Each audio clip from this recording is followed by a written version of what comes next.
What's up, NB sisters and gentle misters? We are back in D&D, and we're here with a skeleton crew today. Unfortunately, 2 people can't be at the table just yet. Short notice changes, but that's cool.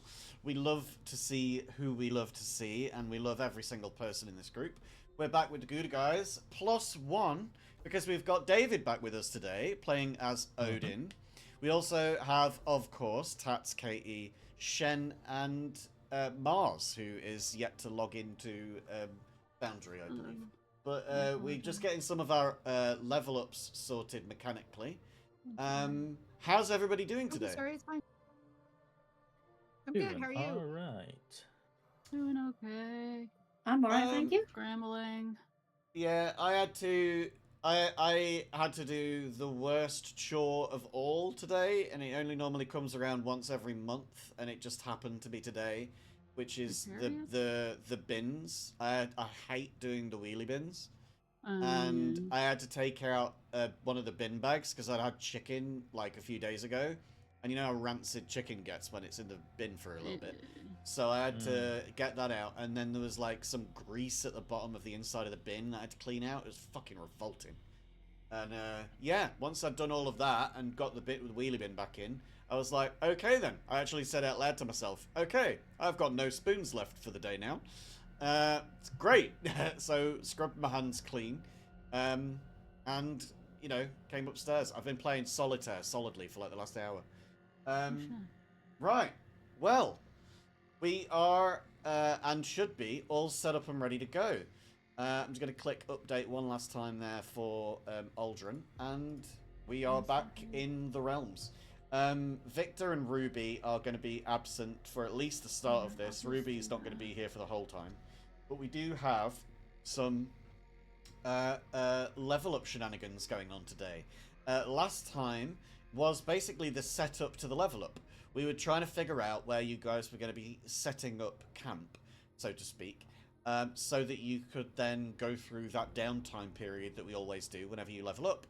You could either go to the city and stay there, but, you know, lay low if you want to try and avoid the authorities. You could stay in the woods where you had been, where you had recovered from that near-miss escape with the fight against those 3 awful people that you, I am sure, want to catch up with at some point, especially Tats, eyeing up that armor. Oh, yeah. But instead, you picked this place. This is a village that is, well, locally known as Garde Point. It is a village within Gorizont, which is, of course, like what I've likened to fantasy North Korea. All of these crystals seem to do something. What exactly they do, you haven't quite figured out yet. And at the end of the last session, Mars, or Aldrin, was going to try and dig one up to see quite how deep they go. You'd been speaking with a dryad to see exactly whose name is Trelloc, by the way, if you'd forgotten. Trelloc wanted basically to give you some information about all of it, and then rooted herself into the earth to continue with the... Thank you for the sub there, Tats, you absolute punk. Love you. But yes, Trelloc, the Dryad, gave up as a living, talking creature and dug into the earth, but before doing that, offered to Briar to be there, to be a link, just to reach into the earth, and you'll find a connection to Trelloc, so that Trelloc can help you with your difficulty reaching out to Ear, the nature goddess. Of course, the rest of you have your own things to be getting on with. Ruby found a charming little domesticated cat who is tiny, absolutely fucking minuscule. I can't even zoom in well enough to show any kind of detail, but that's the little bugger. You might just see like 3 pixels on stream. That is a cat, believe it or not. So Ruby's been talking to the cat. Maybe I am. Maybe I'm not. Who's to say? And of course, everybody here has got their own motives and things to be doing. You're going to be here for as long as it takes to get your level up, which is about a week. As, you know, about a day per level, I feel is fair for downtime activities. Aldrin already has a familiar by the name of Ferdinand Frog, who we got to hear the voice of for the first time last session. He found a butthole. Yeah, he found the butthole, and he's very interested in other frogs' buttholes, it seems. Or vents, as we learned. Yeah, I'm still traumatized. Yes, but he doesn't speak out loud in common. He speaks as a frog to frogs. So, you know, you've got that to deal with. We discovered that there's only 2 different kinds of spellcaster that can do that. I since looked up whether wizards could, and wizards actually can't. I believe it's bards and druids. So you need a level... druid. It's like a 5th level spell, so you need at least a 9th level druid or bard. So yeah, you're gonna need a powerful bard or druid essentially to be able to do that for you. Nobody in the party is that right now, so that might mean going out and finding somebody. You've of course got these crystals. You don't know exactly what they do, but you do know that they are, so to speak, deactivated in this part of the area, because nature has stopped their progression into the undergrowth. They've not been allowed to dig down into the soil as they were doing, and since then they've sort of become null and inactive. You can kick them and they do nothing, whereas in the other places you touched them and they turned red and started to glow. Just so that I can stop hearing my own voice for a little bit, the floor is open to all of you. This is the first day of your downtime. You are here with Hugin, Moonin, Odin, Areli, and of course Maggie, besides yourselves, on top of all of the other charming people that you've met here. The troll, for instance, the kobolds, and the gnomes. They're all here, and they're all just chipping in as part of village life. You're welcome to chip in and help. You're welcome to stay alone, do whatever you want, but please don't feel that you are confined to just the village. You can go off and explore wherever you want during your downtime. You don't have to stay here, and as always, you don't need to stealth your way in the woods and sit there staring out at nobody without doing anything. Don't know where I'm pulling that from, but, you know, seems like a common theme, perhaps. Anybody got an idea of what they want to be doing first? I wanted to ask Isabel to help me dig up one of these rocks and see if we could pull one up and see how deep they go.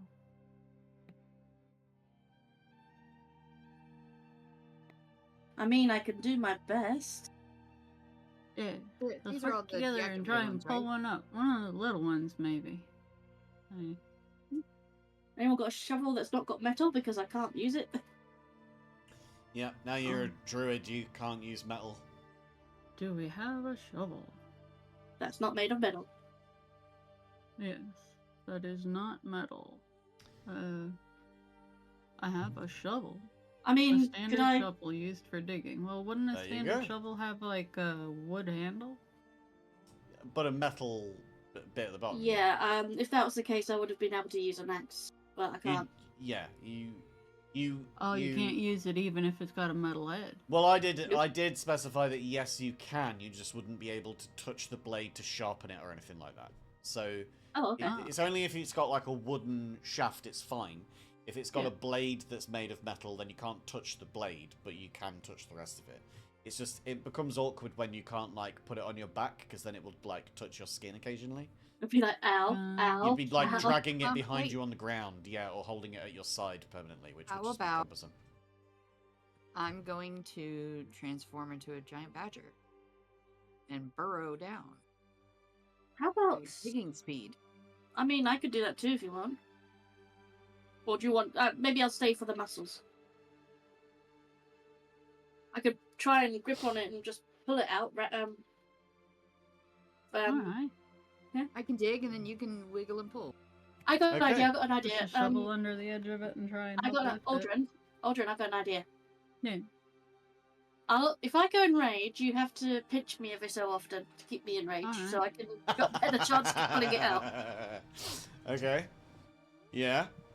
Make me angry, Aldrin. Or you could punch the crystal every now and then so that you do damage to it. Yeah, but I don't have to do damage to myself or something. Well, you either cause damage or take damage. It's one or the other. You can take damage if you want to. I mean, you're getting a long rest at the end of the day anyway. Okay. Yeah, you do you. Ash, are you turning into a mole? Okay. I'm gonna turn into a giant badger. A giant badger. Ooh. Yeah, because giant badgers, they get a burrowing speed of 10 feet, I think. Do I have giant badger in here? I do. Look at that. Giant badger. And they are a... What's the challenge rating? A quarter. I think it's a... It's a quarter, so you can easily use a badger. Alright, so you become a giant badger, and you start digging away at it. Are you digging down into the earth around it? Are you going underneath it to help push up? To give me an idea of what this looks like. I'm kind of trying to dig around it to loosen it up, and then, like, make it easier for them to grab and pull it out. Okay. I think with some diligence, you'd be able to get this out regardless. I think what it comes down to is how intact it will be at the end of that, right? Because like you can rage and pull and yank and dig all you like, but there's no saying that a crystal is going to stay intact through that whole process. You'll definitely get all of it out. It's just whether it'll be in one piece at the end of that. So let's see. I guess it'll be a group athletics check. And we'll see how well you're able to dig this out first and foremost. What would my athletic skill be as a badger? We could use the badger's abilities, I guess. Yeah, because right now my strength is only, or my athletics is only +0. Yeah, well they don't have any proficiencies, so you would just be doing a flat strength check +1. Which I can roll for you now, which was a 12. Just a D. Oh, yeah. Okay. So we've got a 9 and a 12. Let's see. I what have advantage Isabel's... because I've got strength because I'm enraged and I've got a strength. Correct. So. And you also will have. Yeah, you've got a +7 to it as well. So with advantage and a +7, you get a 16. That's a median of 12. That's enough to be able to pull out a crystal pretty well. You get this like. There's like a bunch of these different crystals clustered around. You can see that some of them have got like scuffs and marks on them. Some of them have had like carvings in them. You know, like how young people carve letters into trees, or at least used to. I don't know if they do these days. You know, these fucking Zoomers. It's slowed down as a thing. But that, you see that there's one of them that's relatively untouched, and this is the kind of one that you've been looking for. You've been, like, looking around this whole area to see which one of these is the most, like, untampered with, so that you can really see it for what it is. And this one's probably protruding out of the ground by, let's say, 3.5, maybe 4 feet. When you get it out, you can see that totally it's probably about 5 to 6 feet in length. So maybe about 2.5 to 3 feet below the soil is where it had grown. And as it comes out, you can see that it does have like what almost looks like roots of a tree, that like it's been spreading out, and each of these shards of crystal have then split off into smaller shards and smaller shards and smaller shards until it's become like a fractal effect where it's trying to like find its way into the soil and potentially find its way elsewhere as well. But it has stopped at this point, and you can see that like nature has managed to truncate the absolute tips of each of these crystals. If you give me an investigation or an arcana or a nature check, then I will tell you based on what. You can only do it once. Pick one, but I'll tell you based on I'm that going for what nature. you see. Okay, so Isabel's going for a nature check. Give me your nature check, Isabel. 7. Yeah. So all of them are -1, so. Yeah, you're not quite sure what element of nature has really done this, nor can you really tell by looking exactly what the nature of this crystal is. Ash or Eldrin, you can pick, one of the 3, whichever one either of you want to do. This is big crystal. Sorry, what was the 3 again? Nature. So investigation, nature, or arcana. Okay, I've got +4 to any of those. I have But plus it- 2 but- to all of those, so I'm just not Well, gonna like I check. said, But it it's would not. give me It different would give you information. different answers, exactly, because That's it's what not I'm just about the thinking about. number. Yeah. So let's do Arcana. Arcana. Okay. An 8. Okay. Ooh. So you can tell that this is magic of some sort. It's a magical thing. You can't quite tell exactly, you know, like with an identify spell, you can't tell what the school of magic is. You can't tell what the spell would be that is on this. You can't even tell if it was a spell cast on it or if it's just an innately magical thing, like a soul gem, say, from Elder Scrolls, back to a conversation that we had before stream. But it is something innately magical, you think. You just can't quite tell by looking at it, and you can't quite tell what these little truncated ends might mean for that. Yeah. Now the last person in our queue of 3 to decide what they want to roll for here. Ash, it's your choice. Are you going investigation, Alright. nature, or arcana? I guess I'll go investigation. I got plus 2 to everything, so that should give us everything. Okay. 16. Now we're talking. Now we're talking. Okay. So with a 16, you see that this is like it's like a 5.5 foot long crystal. Above the soil, it looks like it's just like one solid lump, almost like a trunk or a thumb or something that's for all of its, you know, faceted edges, it is still relatively rounded off. They don't really come to a point at the very end. This is a very sort of, it seems almost like user-friendly, if you like. It's the kind of thing that with an investigation of 16 you would look at and think, this doesn't look like it's supposed to point or like be intimidating by its sharpness. It doesn't look like anything to do with that. So it's curious that all of the roots underneath are sharp. It's very unusual that you can see that. Because when you turn a tree out of the soil and you invert it, all of the roots kind of look like branches, right? It's basically as above, so below. It's just a big reflection of itself. This is not that. This is very different. It seems almost like unnaturally formed, like this was never supposed to be this purpose. But with the investigation that you got, although you can tell that these ends have been sort of singed or burned, it's almost like there's like they've been turned inwards, like curled over, so that something too hard was in the way for them to penetrate through. And so like roots, they tried to find their way and failed before they could get anywhere. That's the kind of thing that you see here, that this is like attrition. This has been like a siege that has been held on these crystals by nature and has stopped them from progressing further into the roots of the soil. And for whatever reason, that has killed off these crystals and they've not been able to take root. So as you see as they are at the moment, this is inert. It doesn't spring to life when any of you are touching it.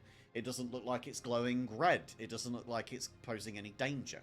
It's just a big old crystal that has roots underneath it.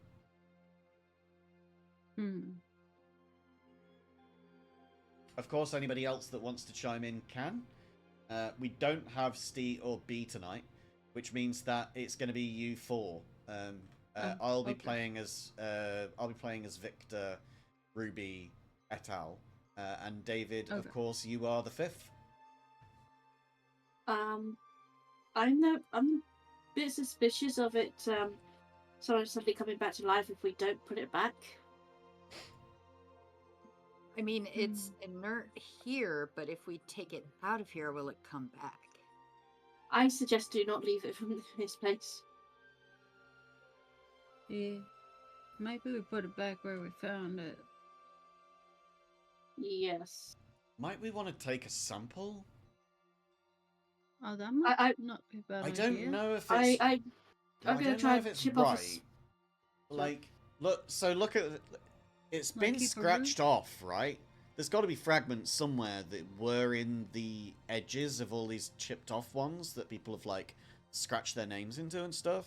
Or whatever this, like, wording is here. But, like, if that didn't trigger it and people have been destroying them and, like, doing whatever they want to them, then I'm kind of thinking it would be nice to have like a piece of it to see that if maybe we get closer to the others, if it will start to glow. Do you get what I Maybe mean? a radar. A very Right, small right. piece, I think. Yes, yes. Like But a like, root. but still, like, take a fragment of it, like a small enough piece that if it did blow up, then it would, it would do nothing. Like Yeah, it just- like a bit wouldn't of the hurt root. us. Isabel just grabs one of the edges of the roots and just tries to yank it off a little bit. Crunch it off with one of her All right. hands. Yeah, you get one that's maybe like an inch, half an inch. It's just a little, like in real terms, if you looked at this and it was like a ruby, this would be worth, thousands. But for what it is, this is, although it's, smaller than what you saw, it's bigger than any other gem that you might have seen. So yeah, it's just this little rock that you've got now, this little shiny, pinky purple rock. Has anybody got a jar or something? Yep. Might want to put it in there. Yeah, Aldrin's got a whole give you a alchemy vial or a kit. jar. Yeah. So you stash that away. What do you do with the rest of your day then, guys?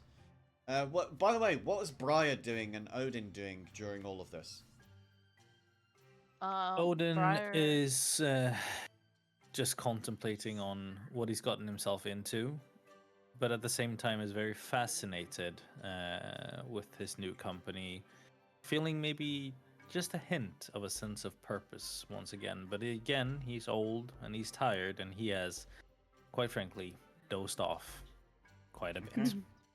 So yeah, Briar, you look over and see that Odin is sort of drifting in and out of sleep. And when he is Taking a awake, nap. he's got a pensive look in his eye, and when he's asleep, he's got a grumpy look on his face. So you've got sort of that kind of an idea of things. As Briar, you see Aldrin, Isabel, and Ash digging this thing up out of the ground and starting to examine it. I'm curious what you might be up to. I would look over and see Odin kind of, like you said, drifting in and out of sleep, and the rest of the gang trying to pull these rocks up out of the ground. But I think Briar has another little thing on her mind, which is she wants to try to take Trellock's advice and try to connect with Trellock through the ground. And I think at first Briar would take that very literally, so I would maybe stick the tips of my fingers into the dirt, find a nice quiet space to do that, and just kind of dig my fingertips into the dirt and, start kind of rhythmically chanting Ir's name. Cool. And see if that brings about anything. Cool. I don't know if you want me to roll for that. Basically you've got the run of the place. Like you've got the whole village, and all the people here seem to be like placid, at least, friendly towards you. So it's really up to you where it is that you want to go. Anywhere in particular that you've got in mind to go for this like peaceful moment alone? I feel like I wouldn't go too far from everybody. Like, I still kind of want to be near as a group, but I would get out of the way of them messing about with the rocks. And Maybe somewhere over here on the Middle Island then. Yeah. It's about as far maybe away from close everybody to as the you can water. be, while still being around them. Yep. Okay. And where did Trellock, like, I know the character token is right here, but did they like just kind of wander off, or is No, Trellock turned Trellock into a already- tree. Okay, so they're just Trellock is a dryad that has taken to Earth, basically. Like, okay. so as you remember, like, this would have only been like, maybe an hour ago in game time, but of course it happened last week our time. Trellock basically told you all as you all started talking that she didn't have very long. Like, she was about to die. Like, she was about to go to the Earth.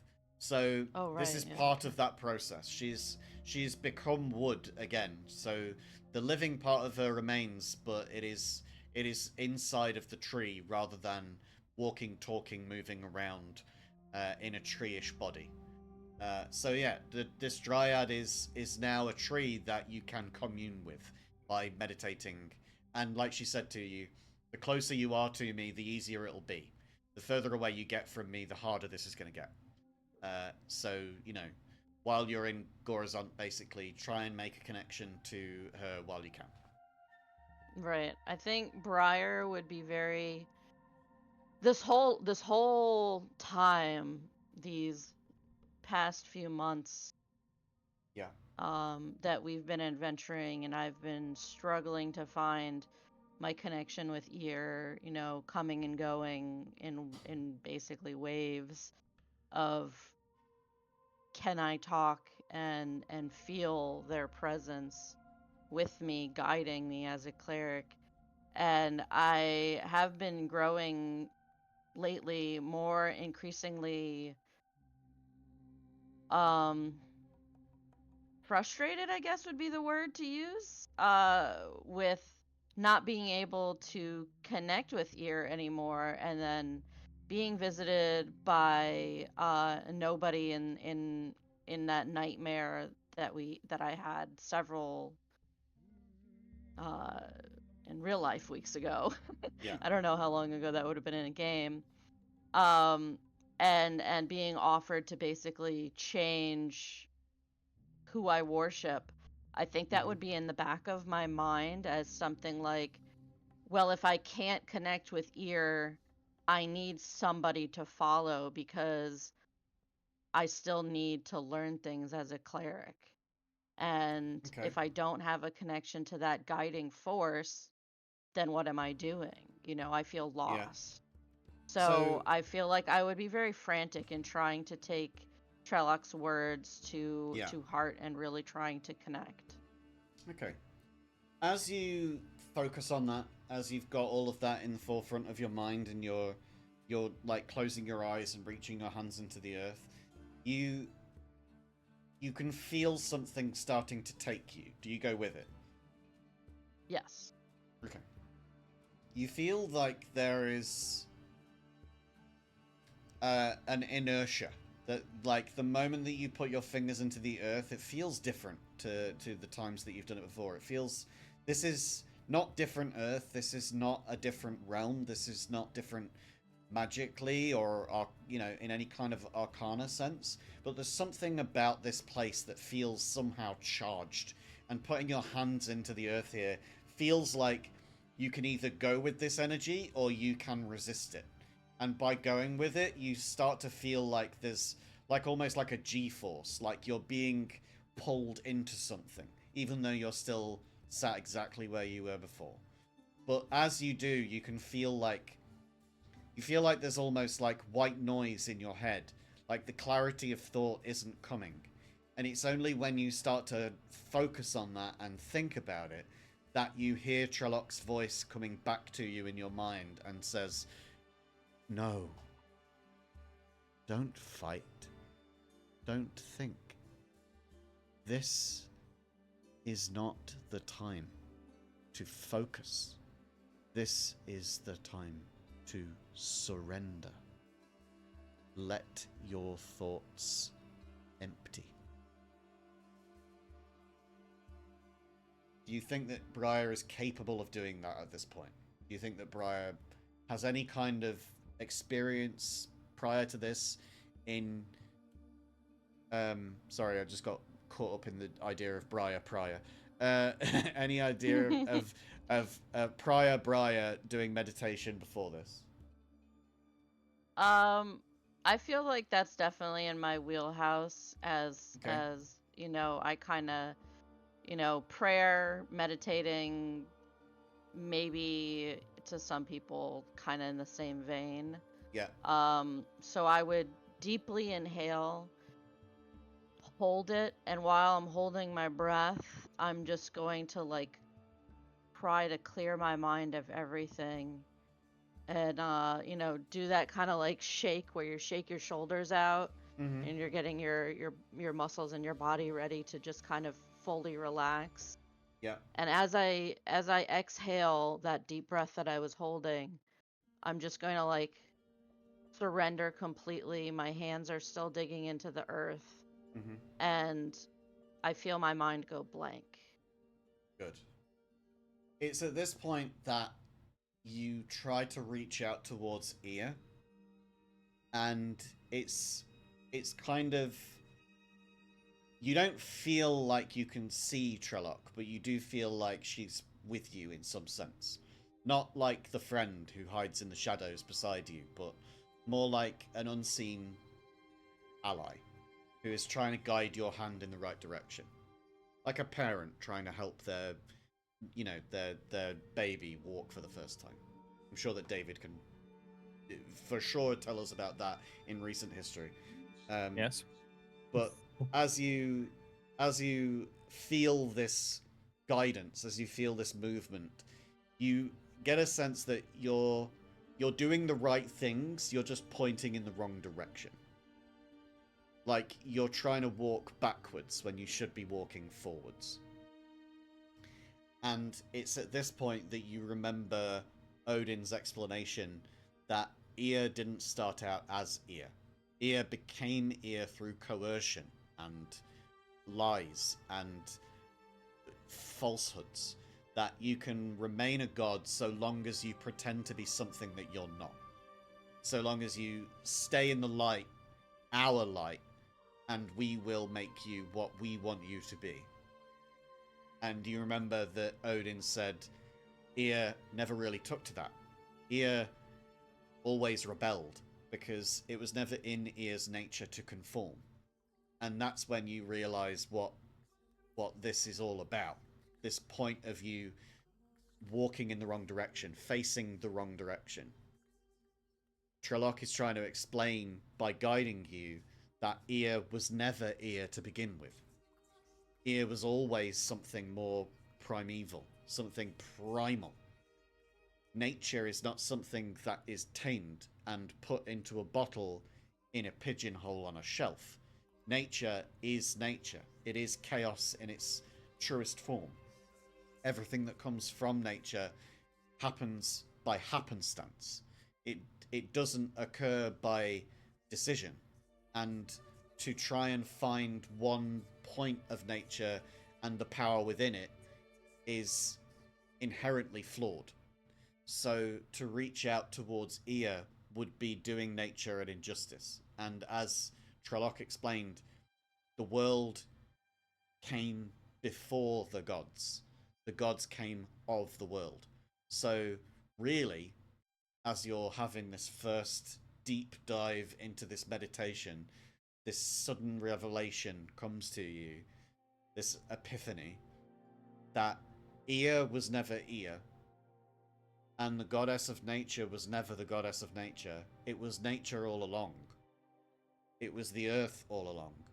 You're trying to find your way to a specific point of the earth, when truly you should be talking to the earth itself. And I think that's where Ash, being a druid, might have found this easier to do, because Ash was already a druid before coming to the cleric lifestyle. Ash already had a connection to the earth without a given point in it. Now when you meditate, you'll find it easier to focus, I think. So now that that revelation comes to you, how do you think Briar responds, not practically in terms of meditation, but emotionally? What like do you feel as you start to see this for what it is with Trelloc's initial guidance? My initial reaction as I'm coming out of this revelation and meditation would be to let go a primal scream, and it's not like it would be like something deep and guttural. I don't want to actually do it because I don't want to I think Discord will cut it off anyways. It definitely but will, yeah. yeah, and so I let out this primal scream, and it's not one that would alarm my friends and be like, oh my god, Briar's in trouble, let's go help her. It would be more of like this deep guttural earthiness, and I'm still going to have my hands deeply into the soil at this point. And it's more of just like a I've realized what I need to do now. I need to connect to the earth more, and that guttural scream is just one way that feels like I'm getting closer to that. It feels very um cathartic, but also at the same time feels very primal, like you're connecting with ancestors of way prior prior. Yeah. Yeah. Um and yeah, I think I would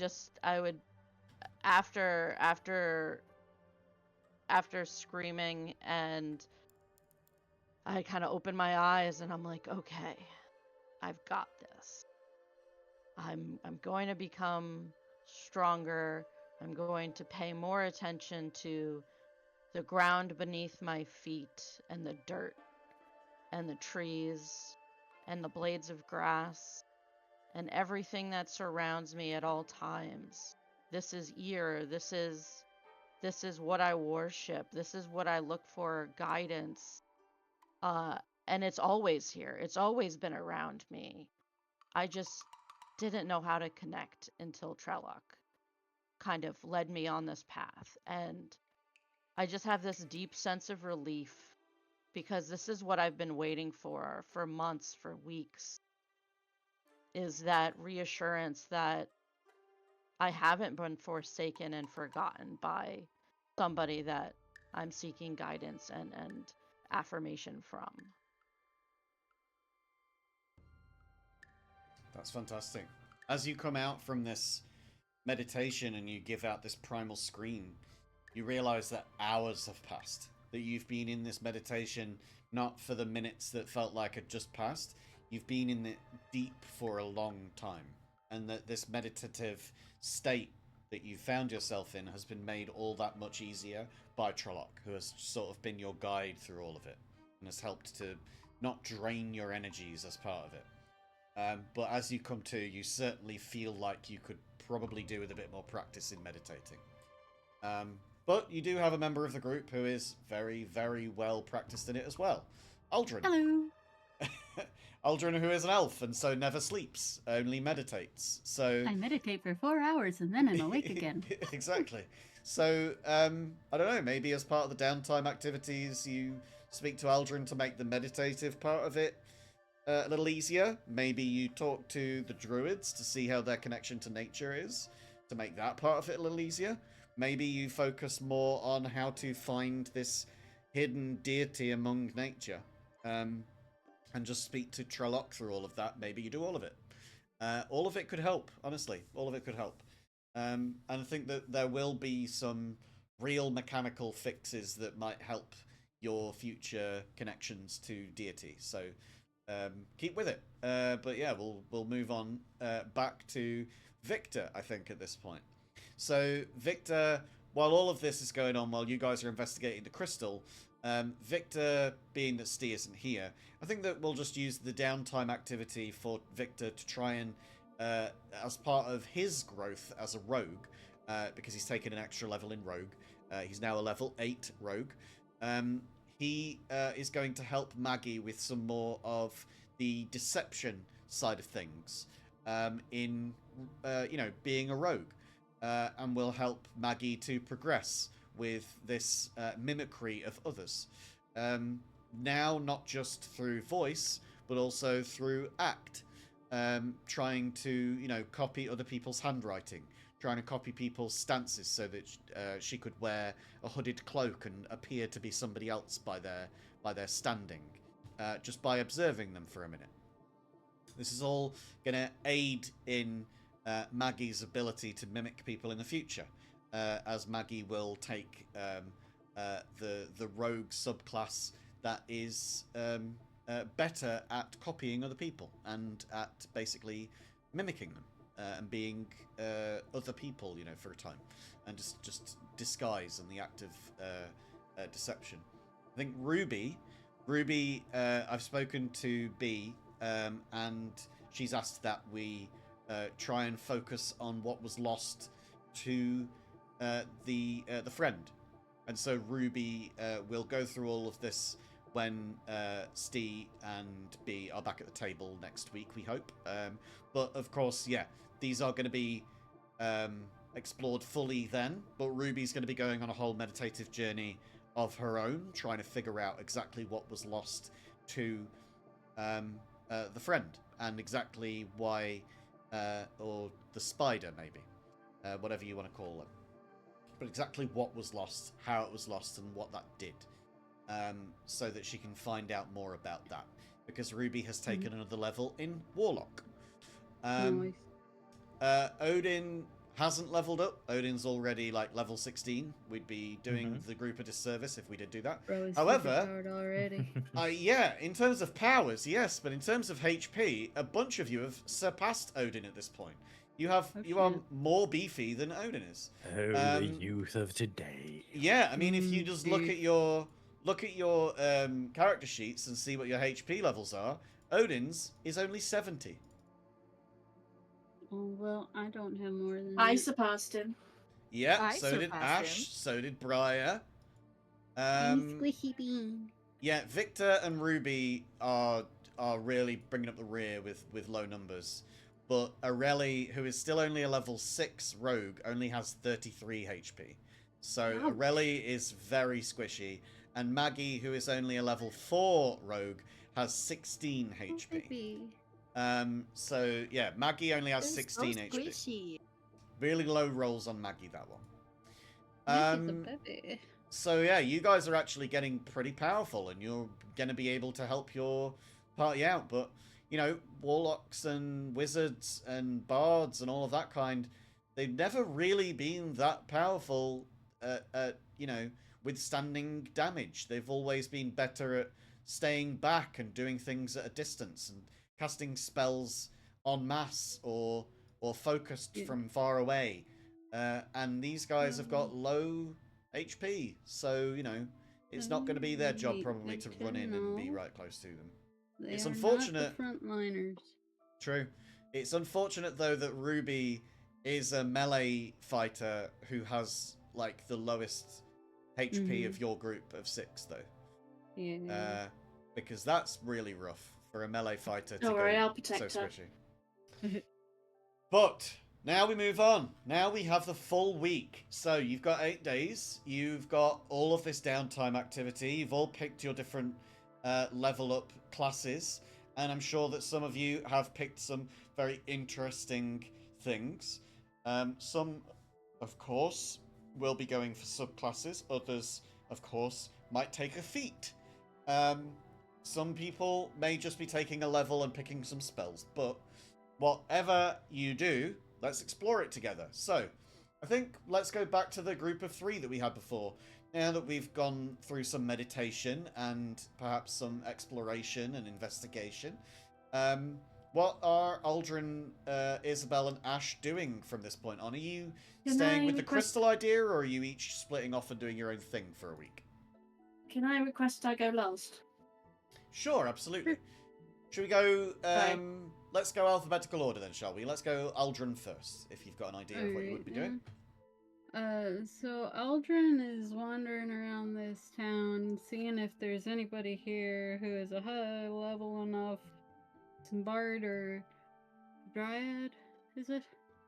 Dryad, druid? yeah. Druid. Well, a druid would be the class. A dryad is the tree creature. Right. So I'm looking for a druid Mm-hmm. who can help me with the frog situation and having conversations here with my familiar friend. Right. Or a bard, or somebody who can perform that fancy spell. Mm-hmm. And I'm seeing if anybody's around town who can do that. And working with Ferdinand to be a better connection. As the level up goes. Probably also working on some meditation with others who are meditating across the week as maybe a group practice, because then we could all maybe learn from each other and progress faster, perhaps. I don't know, but we have taken Elven accuracy and upped our wisdom. by 1. Okay, as cool. our level up feature. Nice. And then the spell that I took, where'd it go? Was, Thunderstep. Oh, So, Thunderstep's great. thinking about how Aldrin has used Misty Step a few times, has used Levitate, has learned Dragon's Breath, and would maybe be thinking about like how to get away but still do some damage. I thought Thunderstep would be something they could probably practice with, work on. Dream of Dreams in the future would upgrade it to leave a little poison cloud behind instead of a thundercloud, or maybe in addition to, if they got that. So essentially beefy, doing but... like a burst of poison gas. Yeah. Because it won't linger, because that would be a different spell altogether, really. But we could change the change like the how the flavor of thunder it so that cloud it does a goes different off and thing, does yeah. damage behind. It would just be like a poof of poison cloud that would do damage, Yeah. or Well, it melt can either do... and then dissipate. Let me ask you this: it can either be acid damage or poison damage. Ooh. Because you could do it where it's like a splash of acid that sprays out. Yeah. Well, this is going to hit acid everybody damage. that's in that area. It's not going to be... You're not going to be able to Yeah. discriminate between Correct. players or not. It would be acid damage. Acid. Okay, yeah, we can do that. That's what I went towards with Aldrin at first, is the acid damage. Yeah. Is what came from their hereditary history. Yeah, sure. So Melting. wander around the village then. Let's see this character work in action. Where do you think Aldrin is going to go looking for this druid? You've got Tom Troll is over here, in the weeds, dealing with all of his own frog Aldrin spawn. would probably talk to the troll fella again, because Aldrin liked the troll, and ask him for an assist if he knows any druids or bards of high level. Oh, hello again. Hi. Hello, friend. Hi. I have a question, if you might help me. Yes, of course. I'm looking for a high-level bard or druid. Do you happen to know any?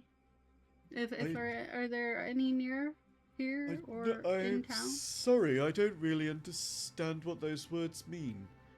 A very strong musician, Oh. mayhaps, or a poet, or perhaps someone very magical and connected with nature. Magical. Oh, there's the 2 dryads. Giants, yes. One. Yeah. Well, there's Trelloc. Trelloc, yeah. Yes. I've met them. The other doesn't And really who's the speak. other? Well, she doesn't really speak. She just Yeah. gets on with her own thing. She might be, I'm not sure. And then, You'd have to but talk to her. you said there was 2? Yes, the other dryad. And where would they be? Normally, she's over by the vegetable patch. The vegetable patch. You would have walked past it when we were conversing the last time. Oh, about the frogs. Yes. How is your frog friends? Oh, they're all doing very well. I've got a Great. spawn now. One of them has laid a lot of eggs, and so I'm Marvelous. nursing them. You can They'll be see that. tadpoles soon. Yeah, you can see that he has like a thin layer of frog spawn all the way up one of his arms. That he's just sort of like keeping around the water level, and just like not letting them get like attacked or blown away in the stream or anything like that. That's wonderful. There'll be tadpoles soon. They'll start swimming with tails, and then they'll start to grow sure. legs. Yes, I'm very grateful for what your friend did for my other friend here as well, by the way. happy to help. Very confused Anything by we the can sound do. of things. I'm just glad that I've got him in a safe place now. Yeah. Just let us know if we can help with anything else, alright? Of course. Thank you I'm so gonna much. go find that dryad. Druid. Yes. But thank you. No problem. Thank you so much. Boing. And he gets back to his frog spawn. Frogs. Love frogs. You can- Dryad, druid. You can see the gnomes, the satyrs, the kobolds, they're all just going about their business. You can see that there's a kobold over here in the garden. There's the same kobold that you spoke to before, by the name of Turbs.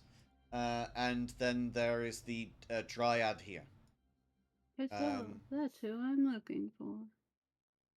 The dryad has sort of got a hand down in the earth and is watching flowers sprout from out of the sod of earth that she has in front of her. Ooh. Pretty flowers. She looks up at you and goes to smile. Hello. And then looks back down at it. Hi there. I was wondering if you happen to know a bard or someone who is capable of helping me be able to speak with my frog friend here. Holds up Ferdinand. He seems to only speak in ribbits right now. It's rather difficult to have a conversation. She looks at Ferdinand and like for all, like she doesn't have eyes, so to speak, but you know she has like the appearance of them, and where they would be, you can see that she's Watch like out, narrowing Helix her vents. eyes. So she's like narrowing her eyes, looking at Ferdinand, and just takes a moment, looks back down at the flower that she's been growing and plucks it from out of the earth, roots and all, and holds it out towards Ferdinand, as if like, here, eat it. Mm-hmm.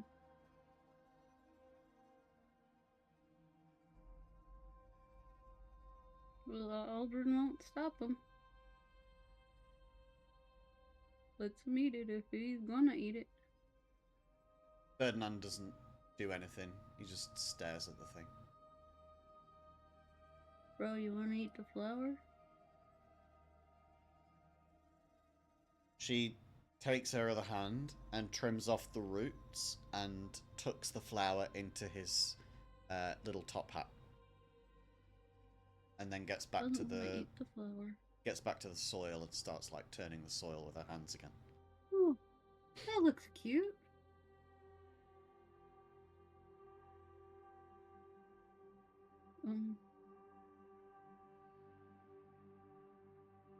Would the flower let him talk?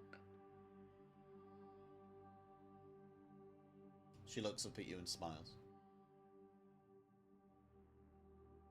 You have a lovely smile.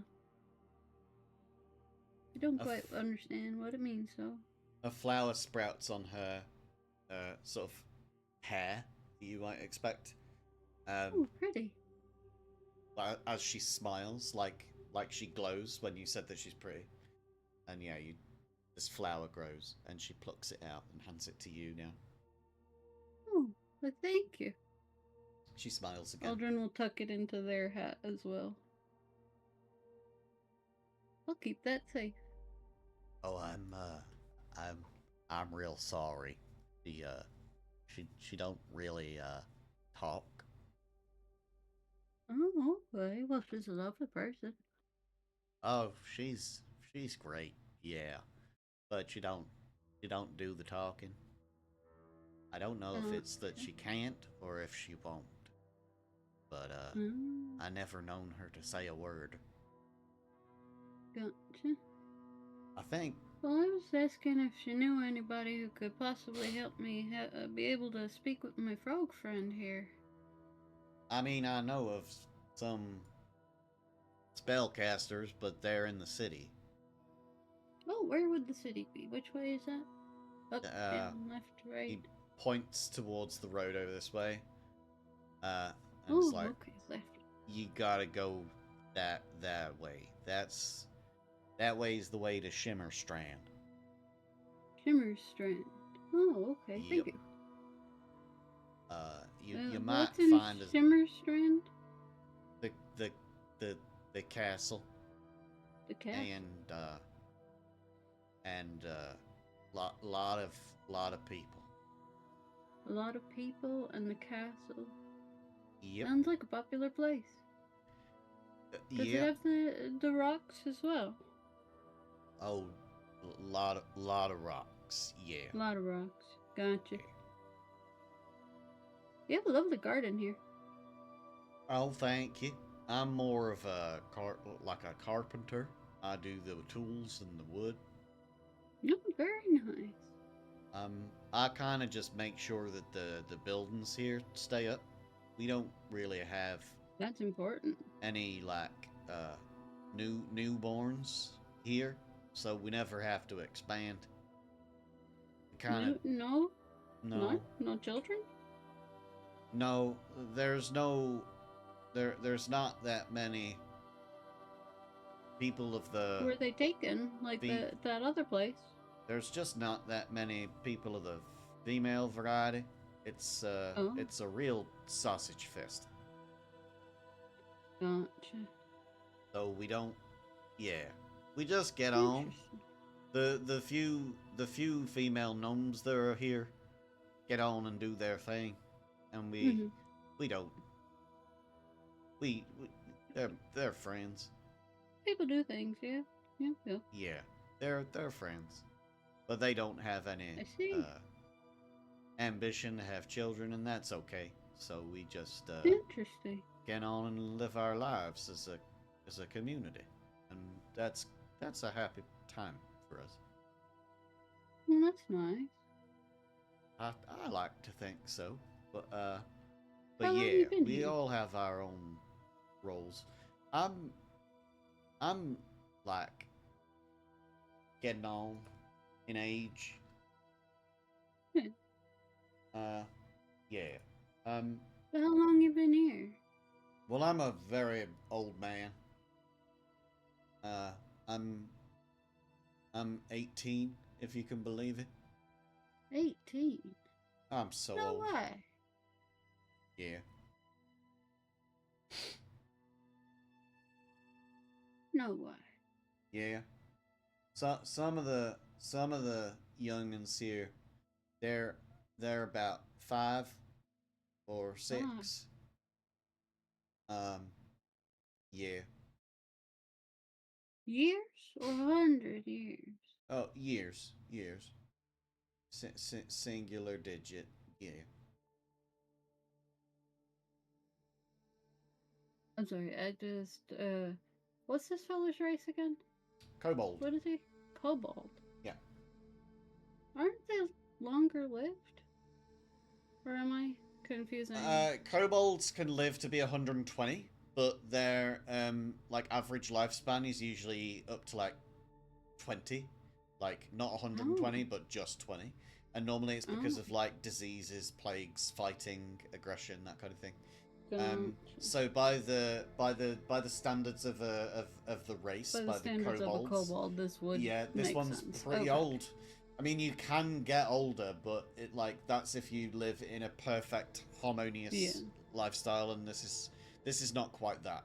So yeah, he's sort of there are youngins here, but yeah, he's not one of them. He's an old soul. 5-6 years still. They grow to adulthood at 6 years old. So there hasn't been a child since at least 6 or so years ago. Yeah, but they're also they're kobolds, so they would be grown from eggs and stuff. You know, they'd hatch from eggs. Gotcha. Well, so you've had a nice life here, at least enough to get this old. Good on you. Yeah. Man. I like it here. Our little patch of somewhere. It's not perfect, but it's what we got. Yeah. But you said that I might find somebody who could help me out in the city. Yeah. Give me an Okay. insight check. Insight check. On the way. That's a poop. Better than his. Oh shit. You can tell that he is he's nervous to send anybody in that direction. You seem a little anxious, friend. Is there something I should know about that city? Well, they're not nice people that come through here. They come from there. Mm-hmm. That's why the road Okay. is here. They made it. We did not want this. It I just see. yeah, they made it so that they could come in and out, and they do come, but they don't see. say when. Right. Is But there they like go a to the city. Texas thing? Not so much, no. Other reasons. They don't really talk to us much. Alright. Well, thank you. You've been quite helpful. Thank you. Look, I just want to make sure that you're safe. Yes, I'm quite safe. I'll be around for a little bit longer. But we are good. just a traveling party, so it's good to know about your surroundings. Always very good, yeah. Well, I've got to get back. Yeah. Thanks. And he walks back up towards where he was at before. Yeah. So you now have the choice of where you're going to go. We're going to move over to the next person. So whereabouts do you think that Aldrin would be going next? Do you think you would be going down towards the city, or sort of scouting it, or just staying where you are for now? Aldrin would probably go, let the squad know what they've learned, and then wander off toward the city, letting the squad know they're going there to scout it out. Cool. Basically, come back, give the team info, and then go to the city. Well, so just to give you a little bit of insight, the spell that you need is called Awaken. It has verbal, somatic, and material components to it. Okay, verbal, somatic, material. Yes, and it takes 8 hours to cast. Okay. The verbal part is the important part with the Dryad. If she can't speak, she can't cast it.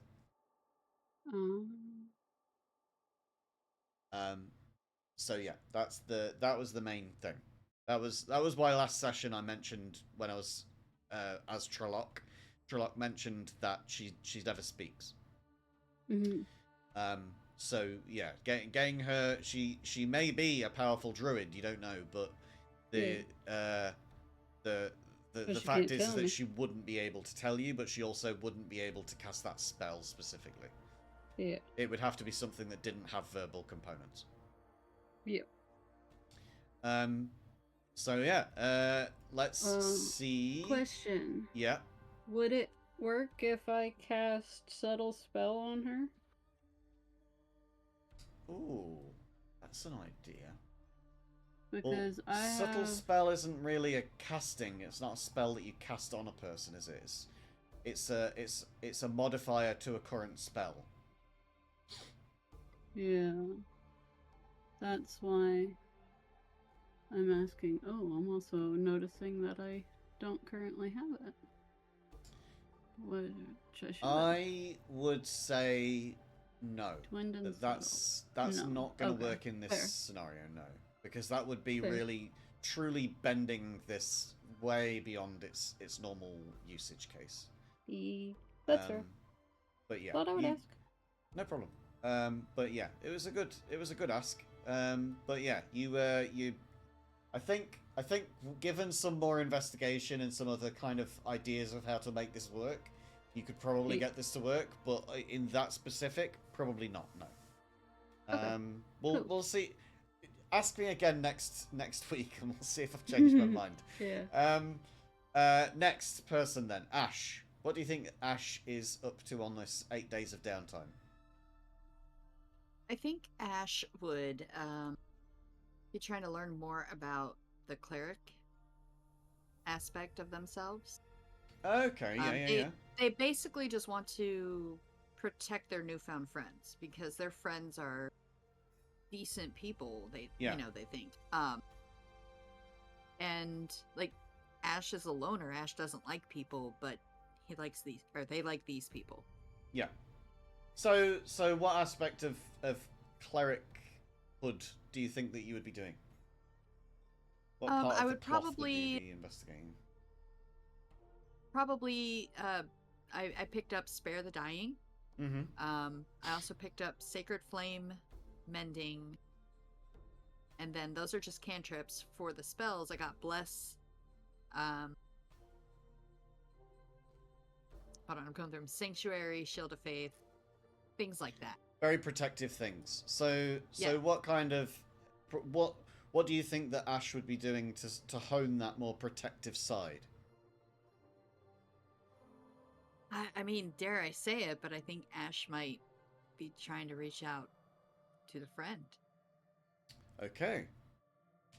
All right then. Interesting. Because the last time Ash spoke with them, they did say that they were their friend. Mm-hmm. Okay. Yeah, cool. I think that you probably have something with Ruby on this one then. Because Ruby was also trying to figure out something more about the friend. So do you think that you would be doing this as like a combination with Ruby? Or do you think that you would be trying your own tack with this and just like trying to focus on it more through a meditative approach, or like at night when you're asleep, or just physically like trying to reach out and speak to this being? Probably at night, I would try to meditate.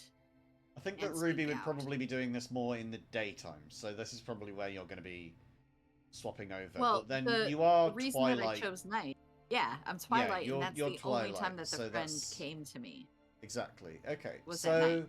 So it comes to nighttime, and you are preparing yourself for this adventure or this escapade or whatever it is that you're trying to do.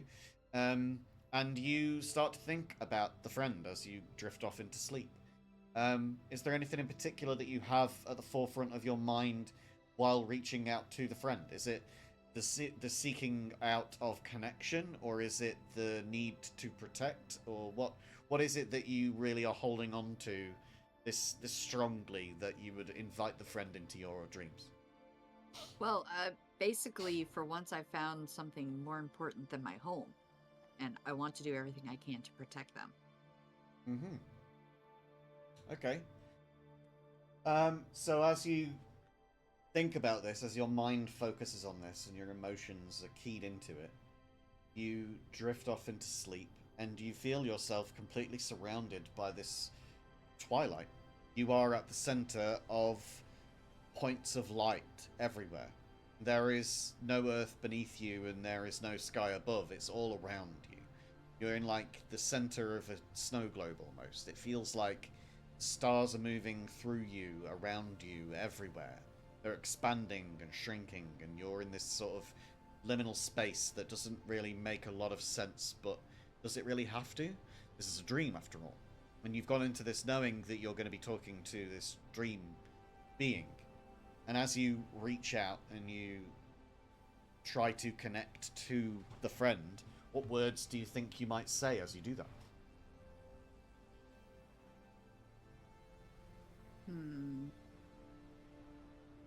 I think I would probably just say something along the lines of, I said that we were friends. How come you don't speak to me anymore? I miss my friend. The stars slow down, and slowly, one by one, each of them blinks out into no light at all. And as the twilight that surrounds you blinks out, you notice that there's a few points that stay lit, and they're all together ahead of you.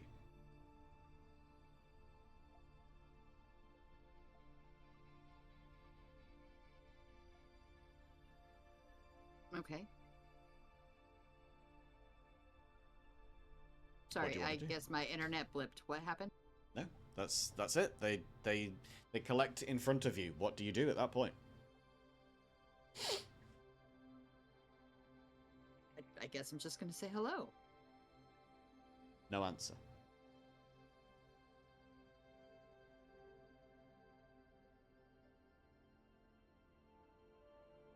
I'm gonna think hello. No answer.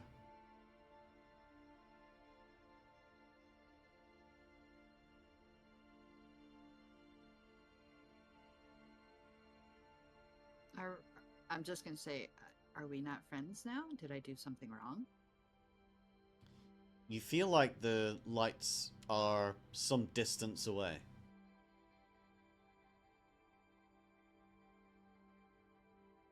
Do you go to walk towards them? Yeah. Okay.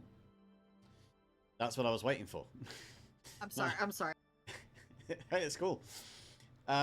You start to make your way towards these lights, and you can feel something is there, but you're not quite sure what. And you see that there is this... Can't really call it a shape. You can't really call it anything. It's almost like the absence of a shape. Like a hole in space-time. Maybe that's what the darkness was that the friend inhabited.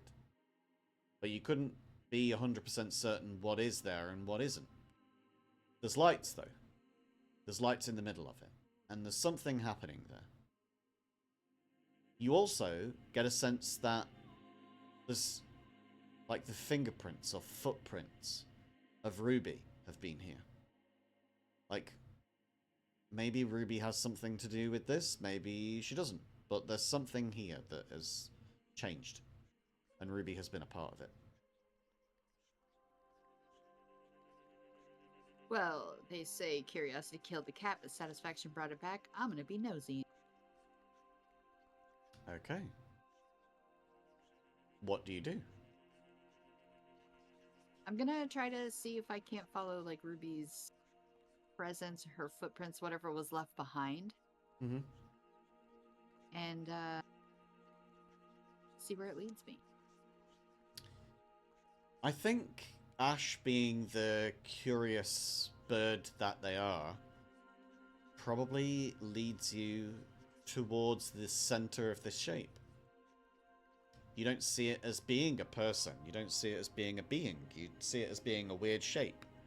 Why would you ever suspect that this was the friend? And so as you walk towards it, you can feel the stars start to rush around you again. Like they're all concentrated on this point now.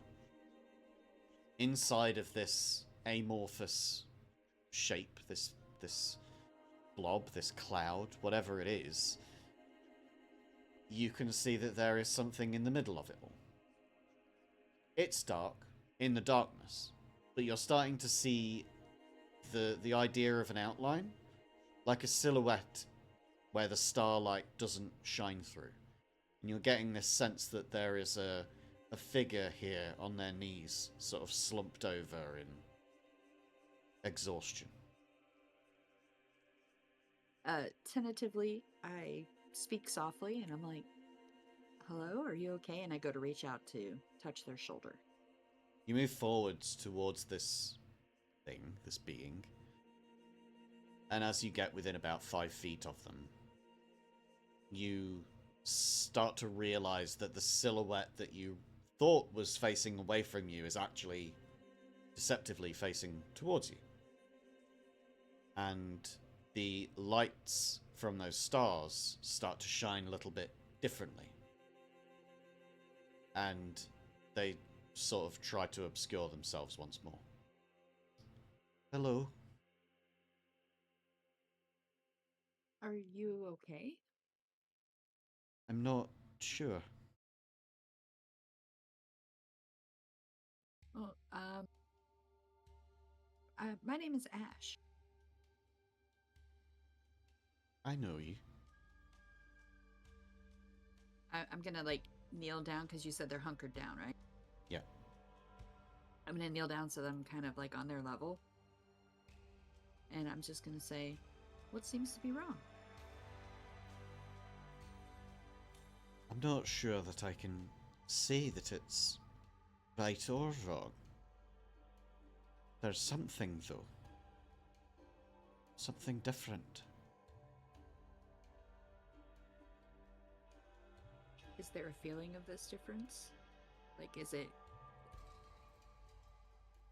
Well, you said it's neither good nor bad. What does it feel like? Like an emptiness. Did you lose somebody? I think I did. Maybe I can help you find them, or find out what happened to them. That sounds like a good plan. The other you have any person that was here before wanted to do the same. Okay, so did they help you at all, or did they find the right direction to go? Are you? Her? No. But if it's who I think it might be, I know her.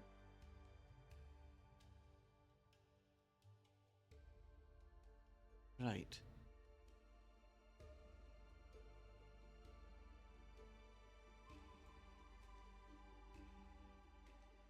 Are you talking about my friend Ruby?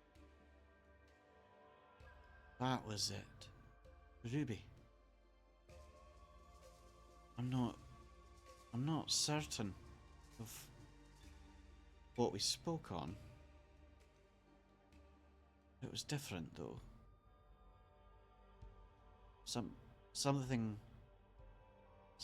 is different now.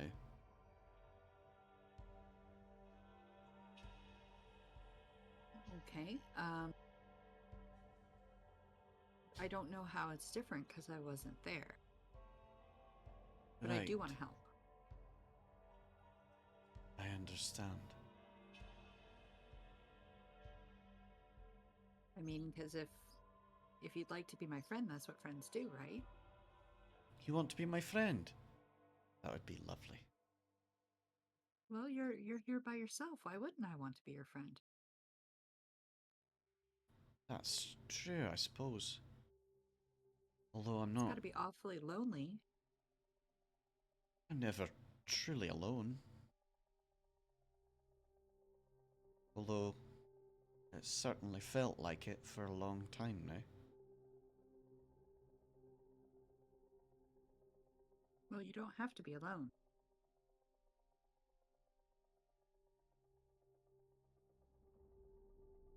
Will you come back another time? If you want me to, I will try to find my way back. Okay. I would like that. Do you have a name? Mine? Well, yes. Oh, could I know your name too? Zachichu. That is a lovely name. Thank you. And you are Ash. Ash. Yes. I think I knew that already, but I don't know how. Maybe Is it was in a that- dream. Ha! I would know about dreams, wouldn't I? Yes. Well, perhaps you'll dream of your friends once again. I think I might. If you don't mind. I'm quite tired. I'd like to have a dream, if that's not too much trouble. Don't let me stop you. You see, I'll like, see you again. the lights that you now see are sparkles in their eyes go dim and go out, and then the silhouette shifts and lays down in front of these stars. And you wake Okay. up. Ooh.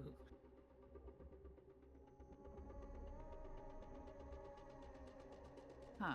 Okay.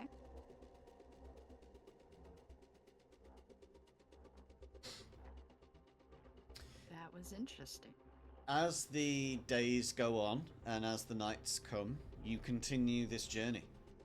You go further into these streams and you meet with Zachichu.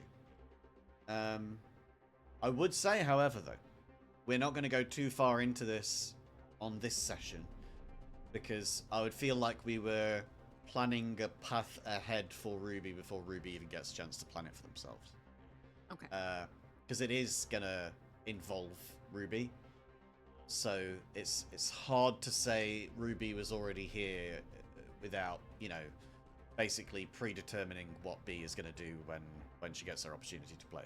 So we'll leave the interactions with Zachichu where it is, but we'll pick it up again when we come back into our next session so that we can fully explore it for you.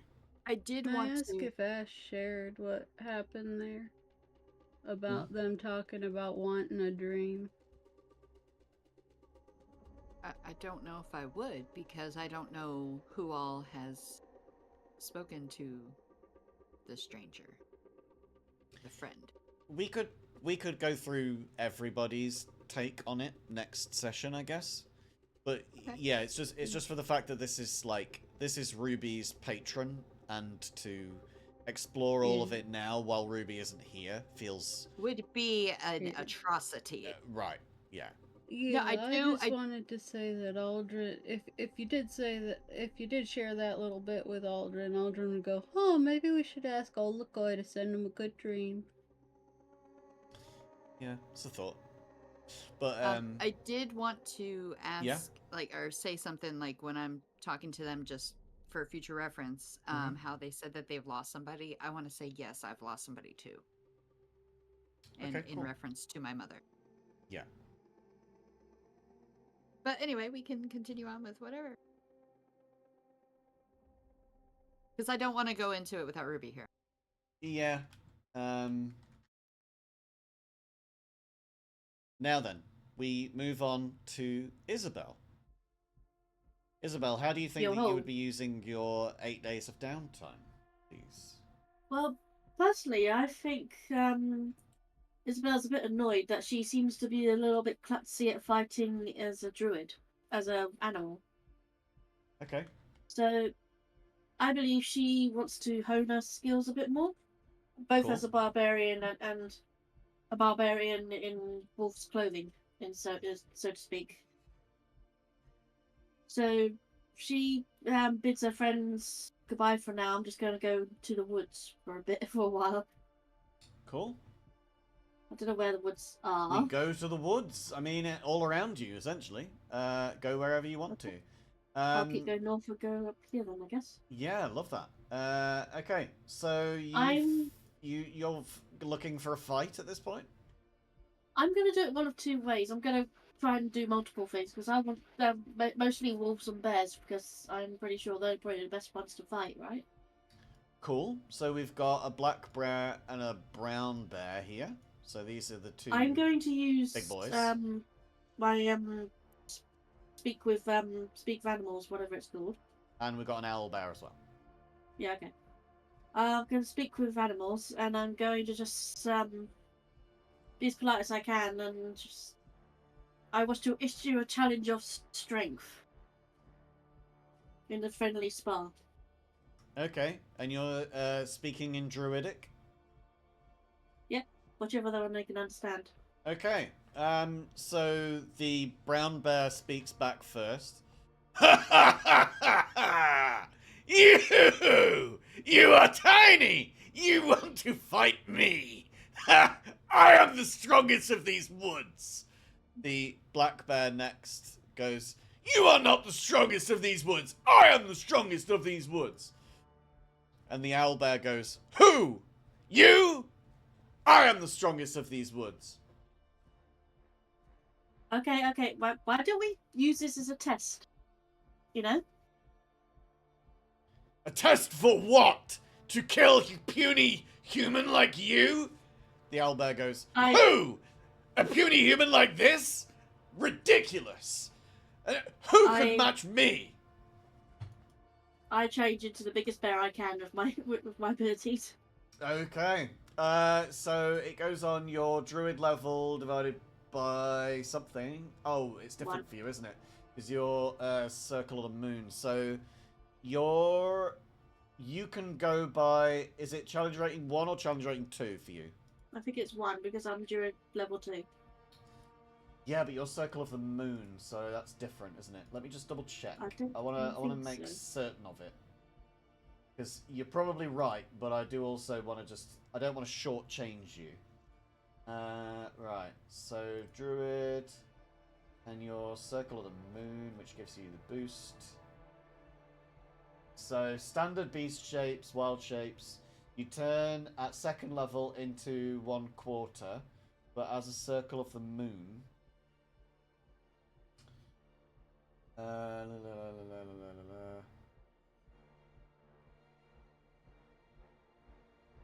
starting at 2nd level, you can use your wild shape to transform into a beast with a challenge rating as high as 1. Yeah. So you would be as strong as the brown bear. You're not as strong as the owl bear. But you could be a brown bear if you wanted to at this point. Yes. Yeah, well, considering the brown bear seems to be talking the biggest game, I'm going to change it to him, obviously, to something like him. Okay. So you've got HP of 34. You've got an AC of 11. You have got bite and claws. You can do one or the other in a fight. You've got a proficiency of +2. You essentially are all of that. Plus, you can rage. I can rage. So, and once you've raged, you then have your own HP afterwards. So, it's up to you. Do you want to fight the brown bear first then? Yes. Because we could do all of them if you wanted to. We just need to get you all into the initiative order. I don't think numbers makes this any fairer, so I don't want to even do 1-on-1. Oh yeah, I'm just gonna do it so that we can keep track of who's gone when. Okay. But yeah, if you, I'll roll initiative for you. Okay, so the other bear goes 2nd. So you are attacking first. What do you want to do first? Bite or claw attack? It's either 1d8 +4 or 2d6 +4. I'd like to rage in my bonus action first, or do I have to do one or the other? So you can rage, of course. Yeah, that's your bonus action. Right. So you've now got your action, and you can pick either bite or claw. Bite is 1d8. Claw is 2d6. I shall go for claw. Okie dokie. So claw, and what's your barbarian bonus? Is it 2 or 3? What do you mean, my rage bonus? Yeah. Give me a second. I think it's 3 now. Oh no, it's still 2, I think. Give me a sec. Range damage. What level barb are you? You're a level 6 I'm level barb. 6, yeah. So you are a +2, yeah.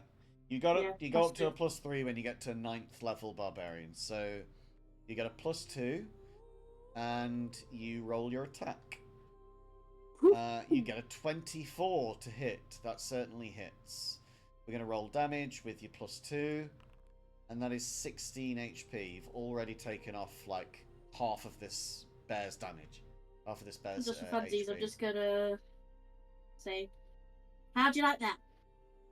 I didn't like that at all. Why would you ask if I liked it? I clearly didn't like it. It's The called owlbear. taunting. The owlbear turns around and goes, "Who? You didn't like it?" That's the bear's turn now. Then the bear is going to attack. Wait, what? Oh wait, no, actually, it didn't show me before on that pane but you do actually have multi-attack. So you can do another bite. You can do a bite as well. Okay. I thought I was able to do that last time, but As I part didn't of the same question it action. because. Yeah, Okay, I'll do bite.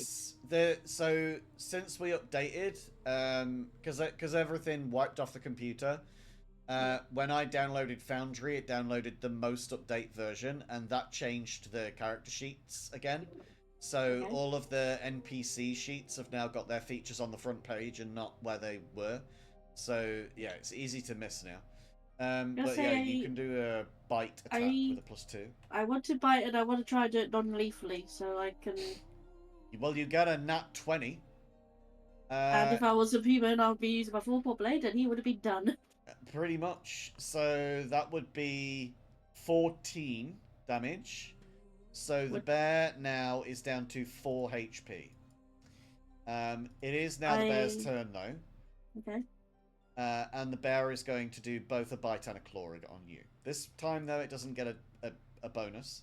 Okay, so it gets a nat 1, and it's going to do this damage to itself, which it now gets don't kill 7, yourself. and it accidentally causes itself a mortal wound. You didn't kill it. It accidentally did that for you. Okay, first of all, what about the other two? What are their reactions to this? The black bear has already disappeared and you haven't noticed it go. It swallowed and choked on a rock. Yeah, the black bear has already disappeared and you haven't seen where. And the owl bear is like laughing. Who just did that? You did that? That's crazy. Can I just go? I know. Is this going to be too much? Me turning back to human and you spare the dying on the bear. It's not too much at all. No, you can change back. I'll turn back into a human and use spare the dying. Okay. Use the spell for me then. Brilliant. Okay, hold on a second. Oh, what? Where are you? I know I chose you. Where are you? Oh, there we go. There we go. Lovely. The creature becomes stable. Alright, so you do this to the bear. It becomes stable. It is still knocked out, unconscious. But at least now it's like starting to turn and like kick in its sleep, like it's dreaming about something like arr, arr, arr, arr. He's dreaming he's winning. Arr, arr, arr, arr. And Oh, it's so yeah, cute. the owlbear's like, who did that? Did you do that? I did. But I also spared him. That's what I was talking about. The sparing. Who did it? I did. You did it. Who did? Who did? You did. If it wasn't already very apparent, I've been making this owlbear say "who" every fucking time. Who? Because he's an owlbear. Okay. There's a little dad joke for myself. And for me. Very yes, pleased. love that. Entertained. Yeah. Who did that? Who? Hey, Strawberry! Welcome in, Strawberry. Sorry. Love you, Straubs. Ooh, hair. Yeah, so the owl there is now impressed and looks at you in a different light, like eyebrow raised, and is basically like, I would like to fight you, but I don't want to die. I don't want to kill you, so I promise if I accidentally do, I will do what I did for him. In return, I ask that you don't kill me either. Or try not to. Okay. I will fight with honor. I bow. Who bows? You bow? Not to me! And the owlbear is going to roll initiative. The owlbear gets a 21. The I'll stay myself. brown bear is going to roll a... Oh, you're going to stay as yourself? Okay. I was going to roll for the bear again, but if you're staying Okay, as okay, yourself... I'll do the bear. It's fine. Yeah, Okay. I'll go as bear. Alright, so then the bear rolls initiative and gets a 19. You're very close to the same, but you're not the same. So, the two of you face off, face to face. The owl bear goes first. Who dares attack me? I will attack you! And the owlbear goes first with an 18 to hit, which will hit. And we're going to do our claw attack as well, which is an 11 to hit, which also hits because you are in bear form, so you have a different AC. The damage roll first and the damage roll second. Total 28. Ouch. That is enough to bring the brown bear down to 6 HP. You can now attack. You still have a bite and a claw, and you can still go into a rage if you wish. I'll go into a rage again. Okay, so we add on a 2 to this. That gives you a 13 to hit, which is exactly the owlbear's AC. And we roll for claws as well, which is 1 below the AC. The bite attack is a 7 damage. Mm-hmm. And Well, the what's claw the rest of attack this? never hit. So it's now back to the owlbear. The owlbear will attack again and gets a 15 to hit, which will hit. So we're going to see now what the damage on that is, because if it is 6 or more, then it's going to bring you back to Isabel. It is 9. So you are now in Isabel's form. Isabel. You would have the same initiative, so we're just going to change your initiative to be exactly the same as it was. I could just fight by myself this time. Don't be alarmed when I say that this is defeated. Yes, it looks like a giant skull. It's not dead. It's just defeated. It's just out of combat. But the owlbear is going to take another attack at you, and it's going to be a claw attack. Yeah, I'm doing great today. Thank you, Strawberry. It does not hit. Hope that you're doing okay. And welcome into the chat, Luigi. How am I saying that? Lugi? Yeah. Lugio? And that is a 9 to hit, which does not hit you. No, Your it does AC not hit. is 15. That's a it. pretty good AC. So, it's now your turn. You are still raged, but now you can use your own weapons. You've got your own HP bar. What do you want to do? Well, first You of all, can still do. You can still do non-lethal damage. You can still do non-lethal damage. I will do non-lethal damage, and which is very hard with the axe, but I'll do my best. Okay. I'll still use my axe, obviously. Duh. I'll give it a smack with You'll an have axe. your bonus action to use this time as well, and you can also use Reckless if you wish. Do you have Reckless gives me an Reckless? advantage, right? Reckless gives you advantage, yeah. Do you have Reckless yet? Do I don't know, actually. I don't think I do. Reckless attack, you do. Oh, okay. I'll go that's a that gives second me an level thing. advantage, right? It gives you advantage, but it also gives them advantage on you when they attack you next. Alright. So it's a trade-off. 29 definitely hits. That's a good old chunky hit. But it's certainly not a crit. But yeah, if you roll one more time, then we'll see what your damage is. I'll do just the damage, shouldn't I? Well, you've got extra attacks, so you can roll again. It's because I've not been able to add the thing on it yet. So we're gonna do it manually. Another advantage one. That hits a ghost, I guess. So the Vorpal axe, it's 1d12, isn't it? So it's 1d12 plus your strength modifier, which is +4 plus your so it's slash R 1d12 plus 4 plus 2. So you did 12 damage to it. Is that including rage?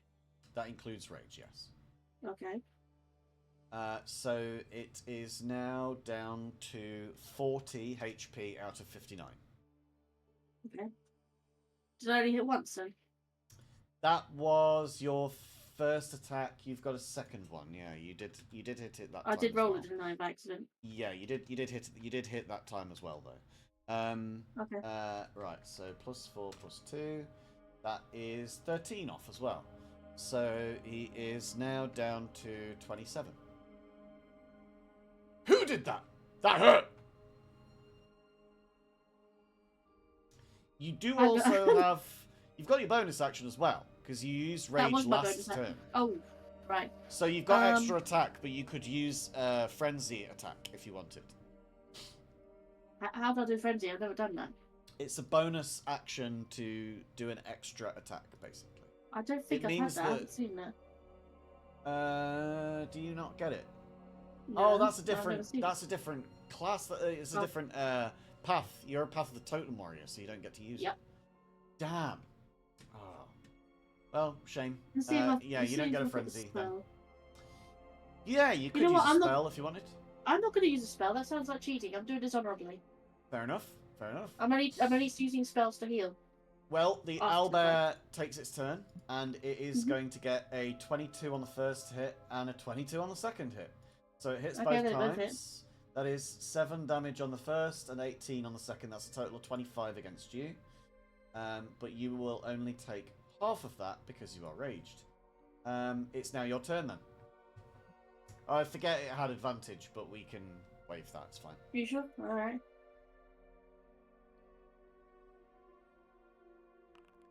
I'll do reckless again, sorry. Reckless again, sorry. Yeah, no, it's cool. Reckless gives you advantage on the first attack. That's my first second attack. Yeah, so second attack is flat. I cannot do damage though. No, it's fine. I'm doing it for you now. But yeah, the first attack would be with advantage. The second attack would be flat. It's only the first one that gives you advantage on. Okay. Non-lethal. Non-lethal. That's fine. That's fine. So you get a 17 against this guy. That takes him down to 10 HP. Okay, then I'll do another attack non-lethally. Non-lethal. Non-lethal. This is all non-lethal. 25 definitely hits. And I need to attack again then. 17 takes him down to 0. You take him down to 0 non-lethally, and he is knocked down. I spare the dying again. Oh, you did it non-lethally, so that was unnecessary. You can. Oh, never mind. Yeah, you can specify. The only reason that the other guy got down to 0 is because he hurt himself. Or if you just put that damage in. Huh? I put it in. I rolled it and I then applied it manually. It looks like it said a roll. I couldn't. Yeah, I can't. I literally damage. I did roll it. Yeah. Yeah. Cool. Slash I can't R actually and all damage, of that. unfortunately. Oh, I see. I guess he gets the update or something. If all I do is just type the letters, then it just comes in with that, so it won't actually do the roll. Okay. Yeah. Right. So, you have defeated a brown bear and an owl bear, and the black bear has fucked right off. You did so with druid, but you mostly did it in barbarian form. With that, I think that having these consensual fights with nature over the next week, you start to feel your barbarian spirit raise and getting stronger and more effective. And yeah, you end up getting an extra level in barbarian. Congratulations. When the people come into the forest and they just see a load of unconscious dangerous animals. Yeah. The nature in this area is starting to grow scared of you. And I think that as Briar is doing her meditations, she can feel Trelloc flinch every now and then. Of like, fuck, that's another one gone. It's all consensual. That's another one I'm going to have to heal in a minute. I got consent from them, and I'm speaking to them every time. Now, we are getting towards the end of the session. I do want to check in with Odin before we get to our last person, though. Odin, what would you think that you'd be doing during the 8 days of downtime? You're not leveling up, but you do have the opportunity here for, I don't know, personal growth or investigating something or just reaching out to your godly peers. What do you think you would be doing? Seeing the party doing all of the things that they're doing, Odin feels a sense of longing for connection to his old ways and to his old people. So he has been trying to reach out to see if he can sense any of the other gods and maybe even potentially gaining some more help in restating his old form. Okay. Give me a religion check. Mm-hmm.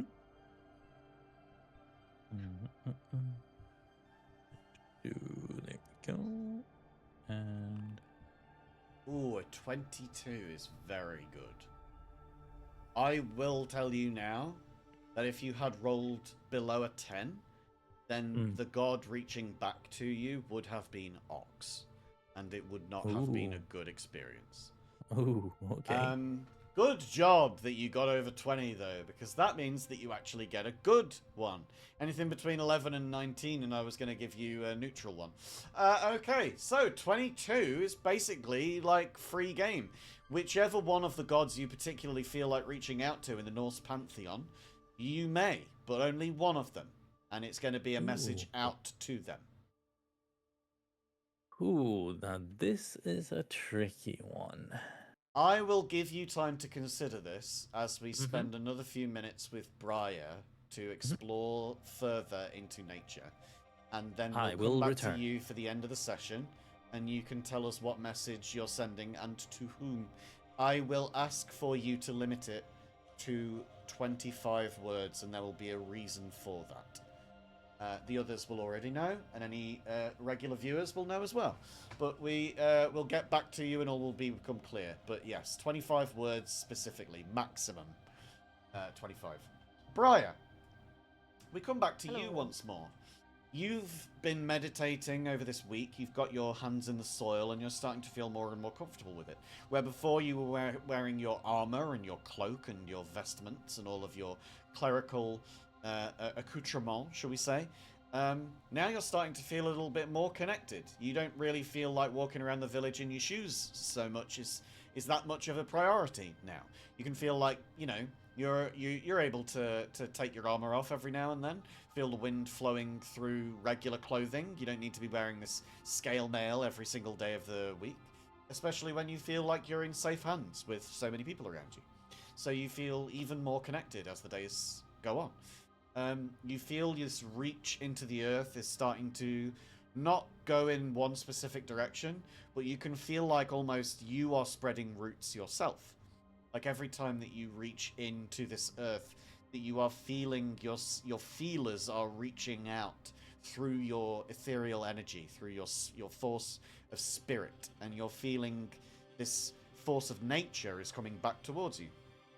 And on, say, the 6th or 7th day of these 8 days of downtime, you finally reach the destination that you've been trying for all of these sessions. I will remind everybody, this is session number 40. This has been 40 weeks worth, not counting gaps, of D&D time in this world, and you are only just now starting to form a connection. And my God, has it been long coming. The day has come where Briar has finally reached out to Ear, and this time someone else reaches back, and you feel this voice, not necessarily coming from one particular being or even coming from the earth, but almost coming from inside of you. And this voice says, "I think you've been trying to get hold of me for some time."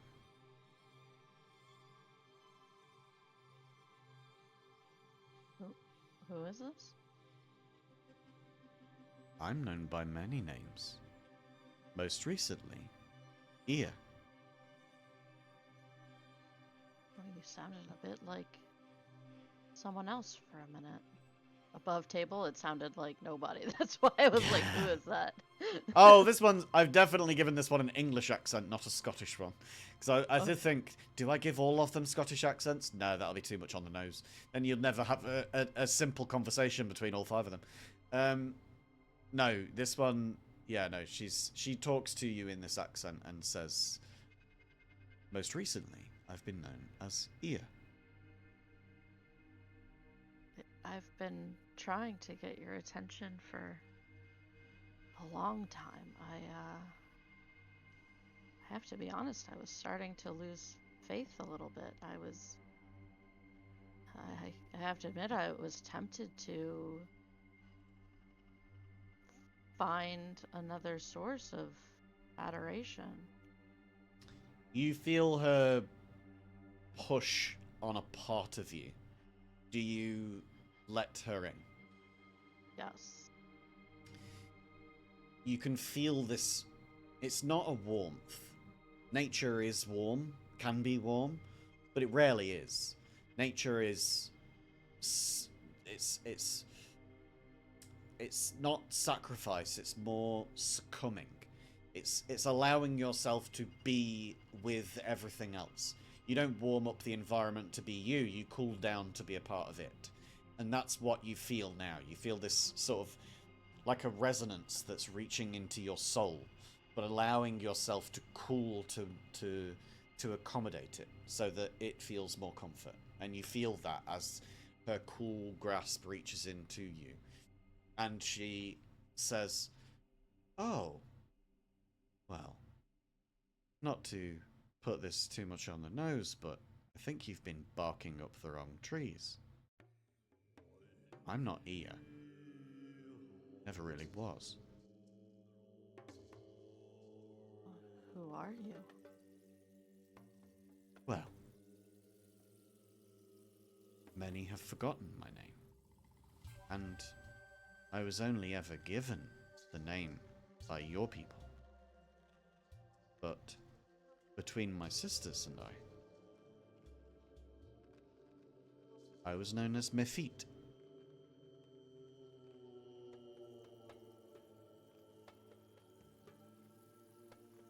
You still. It's only your name different. You're still the same goddess. I don't think I'm a goddess.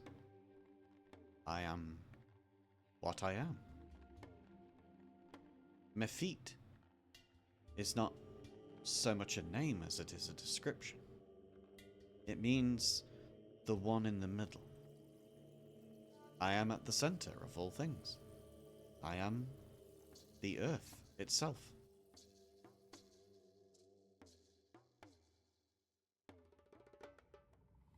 Who's beside you? If My you're at the sisters. center. Who are your sisters? Their names have also been lost through time. My sister of dreams is Zachichu. My sister of winter is Kion. My sister of charm and persuasion is Patho. And my youngest sister of all, my sister of healing and of mankind, is Kyria. I am in the middle. I was first. They are all my younger sisters.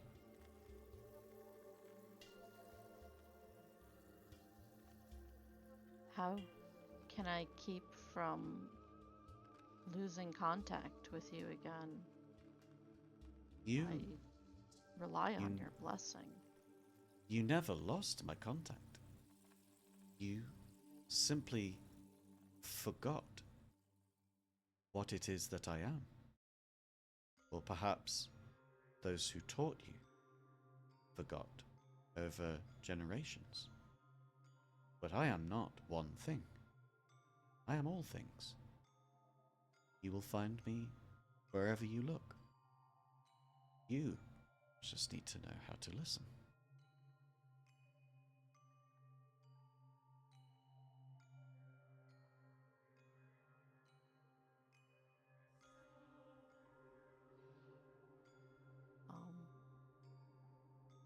I don't know what else to say, sorry.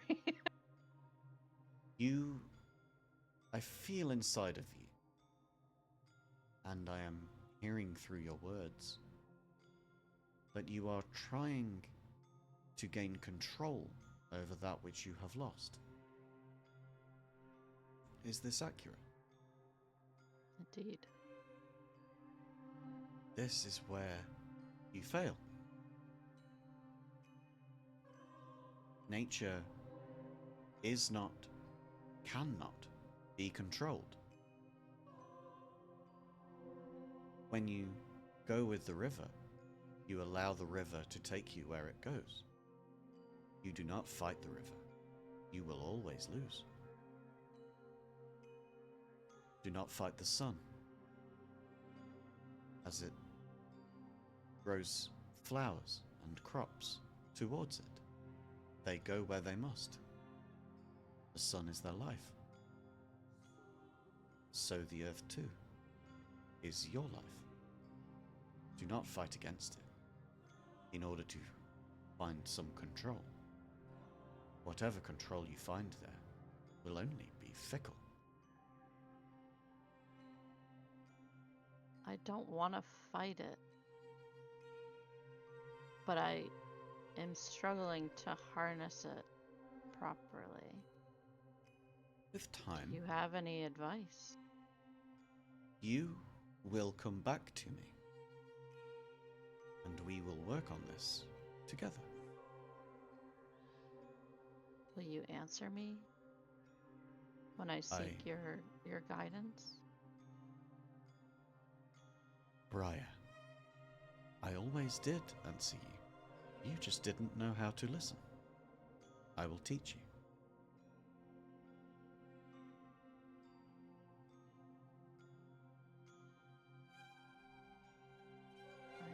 I'm all ears. Bad pun. You feel a deep smile coming through. And then the cool reach into you becomes a warmth. Like the warmth of the sun on, you know, as the sun is setting over the ocean. You feel that. You feel like the cool is starting to set in, but gently. Trying to ease you into this process rather than make you go cold all at once. And it's that feeling that continues over the next few days of this downtime. As you reach further in and meditate more and more, you can feel that there is this connection building and that you are being taught how to listen to it better. And that there are going to be times where you're going to need to use your abilities in religion and otherwise, and you start to notice a change. You notice that your ability as religion comes is not something of intelligence. That was what you were always taught, was that when you look into religion, you are looking into it intellectually. You're thinking back in the history of books. But your connection to nature is not that of books. Your connection to nature is more primal than that. And this being is primal itself. It is the earth. There is nothing more primal. And so for you to have your religion get checked through the guise and filter of your intelligence feels disingenuous. And so instead of you having a +1 to your religion, you will now have a +4 to your religion, as you now have wisdom modified via your wisdom instead of your intelligence.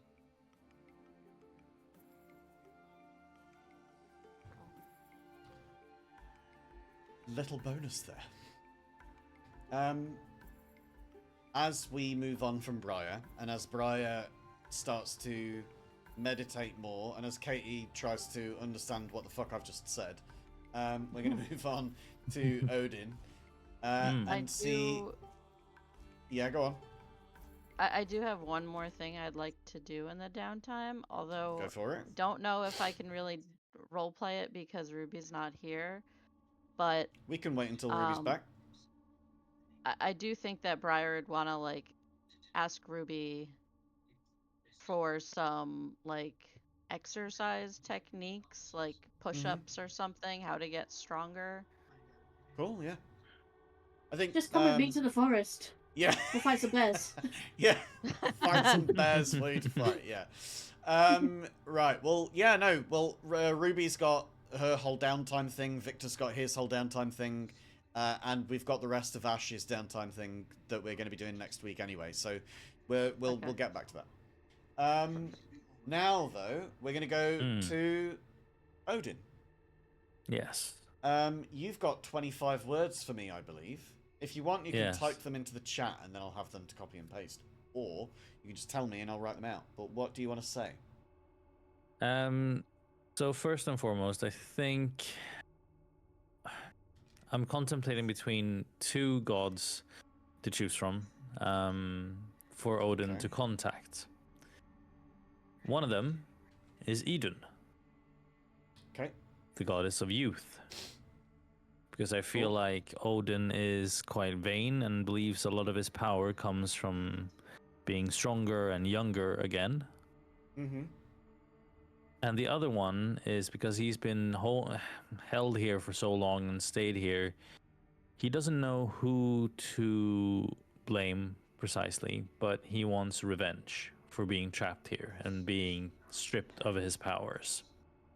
So he is also thinking about contacting Vali, the god of revenge. Okay. And I'm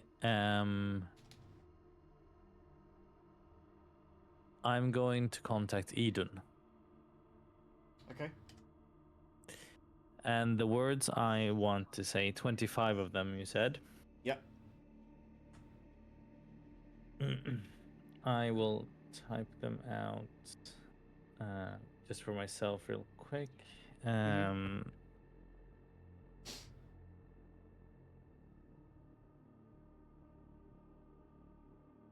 the way, all of the D&D notes that I keep are all on a Microsoft Word document.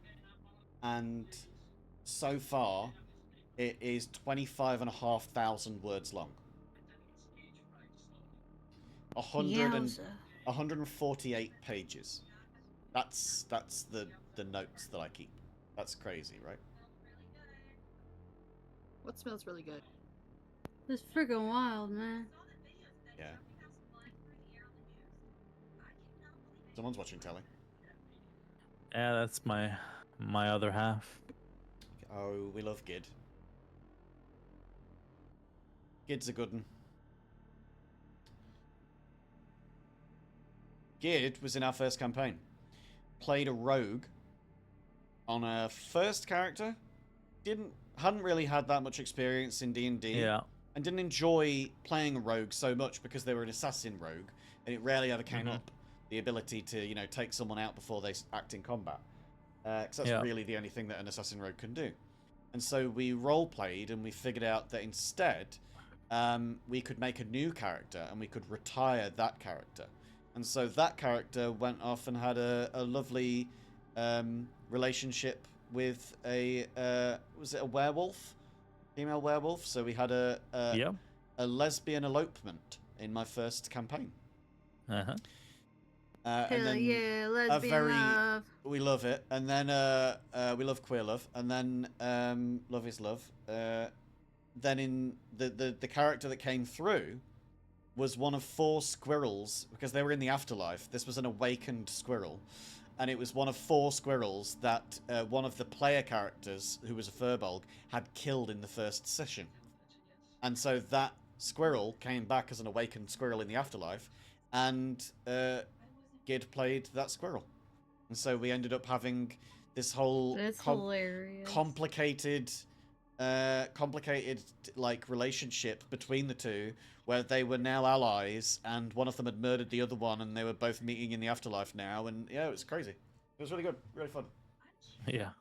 All of that filler just so that David could have his moment to write down 25 words. What have you got for me? Okay.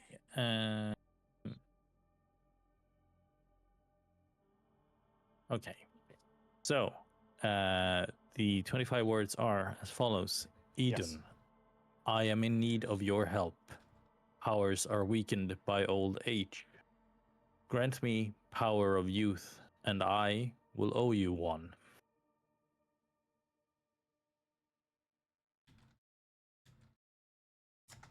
Okay. So, I've got that as exactly 25 words. The message reads, Eden, I am in need of your help. Ours are weakened by old age. Grant me power of youth, and I will owe you one. That sounds exactly right. Okie dokie. So you notice that out of Trelloc comes like you didn't notice it before, but you notice it definitely now. That there is a small opening in her trunk, and through it you spot the nose of an inquisitive Is there junk in her blue trunk? squirrel. A small little blue squirrel pokes its head through, and just squeaks and chirps. I've done this before on the microphone, and it never comes through on Discord, so I won't do it now because there's no point. But yeah, you can hear the squeaks and chirps of this squirrel, and as it comes out, you recognise it as Ratatosk, the messenger of these gods, who hands you this scroll for you to write out your message in Old Norse, which you do. Mm-hmm. It then takes your message and climbs back into the tree, where you notice that the hole has disappeared now. This little squirrel guy. Also, before it left, it tipped a wink to one of the player characters who had given it a lovely nut last time, I believe. So that message goes off. And is that at the start of the week or at the end of the week? This is at the end of the week because he has been contemplating on this entire time who to contact and how to reach out and be better again. Because he's now realizing some of the other players are stronger, developing, and he misses some of that connection to his old self. Okay. So there are options here, and I will go through with you. I'll go through them with you away from the table, and we will role play it when we are back at the table next. Sounds like a plan. But there are options, and I want to give you one of two to choose from, and we can figure that out. Well, very good. Thank you, everybody, for being here. That was very, very cool. So, Squirrel friend. very, very happy that you got to see certain things that you had been clamoring for and hadn't arrived all at once just yet. You finally got to see Zachichu as she is. You got to see Mephite, the middle one, of nature, the true form of Ear. And of course, Ash is the one who's initiating this contact with Zachichu. Very interesting. But yeah, Ruby would have gotten there first, I think, because Ruby was meditating in daytime, which is why I was checking. Squirrel, what was the question about Squirrel? He must have tipped the squirrel a nut. Oh, well, I mean, it was a tree, so I'm sure that the squirrel probably found nuts where it could. We are kind to the squirrel, and we give him treats. Then we'll say that yes, one of you tipped the squirrel. Yes, I did. Aurelie and Probably not Maggie still need their time to level up, so I'll be doing that myself. Odin, I'll come back to you. The rest of you have already done it. Mechanically speaking, at least, we still need to go through Victor and Ruby's little role plays of why they're doing what they're doing. And then hopefully, next session, we will also be able to move on to the next stage of our story. Because you'll be coming towards the end of your 8 days of downtime, and you will be needing to go and do something somewhere. But there's some people not going to be here. I will probably be staying in the forest for the next 2 Thursdays for unknown reasons. Yeah, because you, the 1st and the 8th, you're not going to be here, are you? Nope. So Isabel's going to keep putting the fear of the god into the animals without killing them. You leave those poor beasts alone. I'm not going to kill them, I promise. Damn, those bears are gonna get used to being revived and not know what hit them when they go into a real fight. They're dumb as hell. They don't even know, like, what happened to them. Like, who? Yeah. Who did that? Who? I really enjoyed that, by the way. I couldn't hear anybody laughing on Discord, so I was assuming that no one was getting the joke. So I was just like, I'm gonna keep doing this. Polite, but, like, I'm dying laughing over here. You need to see a little chat we've got going. We've got in the thing. I've just putting bear fight gifs in there. Yeah. Love it. Absolutely. I do hope his real name is Winnie the Who. Winnie the Who? Yeah. Well, with that, I think our session must end. We've had a lovely time again. Thank you all for being here. Thanks for as we struggle through these recovery sessions as we try and get everything back to where it was. I still need to fix the Vorpal Great Axe to make sure it's got a damage thing on it. But god damn it, since I've upgraded the Mine says foundry plus, thing, it it's says still. plus 10 on the thing. Thank god, it's So still he's annoying with as it. hell. So yeah, we will continue our session next time. Isabel's going to be going off doing some soul searching and figuring out some stuff in the woods. Don't worry about Isabel not being with the group. If you choose to move on somewhere, we'll figure out a way for Isabel to catch up to Just you. make sure you're near a forest and I'll pop back out when the time comes. Well, it's a forest island, so you'll always be near a forest. And let's face it, the Gouda guys don't ever step outside of a forest. I've realised this over the last week, and I've been grilling trying to you go to the all city. in Discord because, my god, every time you have downtime or a long rest, you find a fucking wood and stealth your way in there and stealth your way out and don't talk to any fuckers. I don't know why I bother doing all this fucking character artwork, because you only see them when you get into a fight. Half the people on this planet probably have never even met you before, and you're going up I'm and trying to go fighting to them. the city, and I tried to get us to go to the firehouse and figure Yeah. out how to get inside there, but it. All right, well, we look, didn't I want to am just- die. I am way more comfortable in the woods. Leave me alone. I know you are, but I mean, you this got is a not about swamp person, a bird person. this is not about and persisting and perpetuating your comfort zone. cat It's person. about getting you to step outside of it, or there won't be any character development. How about that? So, Well then. anyway, let's continue on, and we Talk to will a troll. end our session. What? Tats, do you have any ideas of who we should raid out to, please? Actually, yes, but they're not playing D&D or anything like that. Okay, that's fine. Talked to a troll. I talked They to a are- tree that didn't talk. I talked to a kobold that talked a lot. Like It's another Brit as long as she didn't go offline. Hold on. All right, give me the name. I've got Yeah, I found it. Do we long rest? Oh, you've all, by the way, yeah, you can do your long rests now if you need to. You've all, by the way, if you're a sub in chat, then you've got a bunch of sub badges now. I've made new sub badges. Sub badges. Let's go. So I posted we their are name. going to go and meet. I'm going to meet for the first time. Many of you may have already met Panda, but we're going to go and say hello to Pandamanian or Pandamanian. She's lovely. Who is currently streaming. And we're going to say hi, and we're going to be very kind, and we're going to do some cool shit. But if you are following, you can use raid message number 1 here. And if you are subbed, you can use raid message number 2. I'm going to just copy and paste that for myself, because it doesn't work very well with Moobot. But there you go. Let's go and say hi to this lovely person. Remember to be good to yourselves. And if you can't do that, then at least have fun. Look at that. We will say goodbye for now, though. Goodbye, everybody. Bye. Bye. Love you. Yeah. Woo! And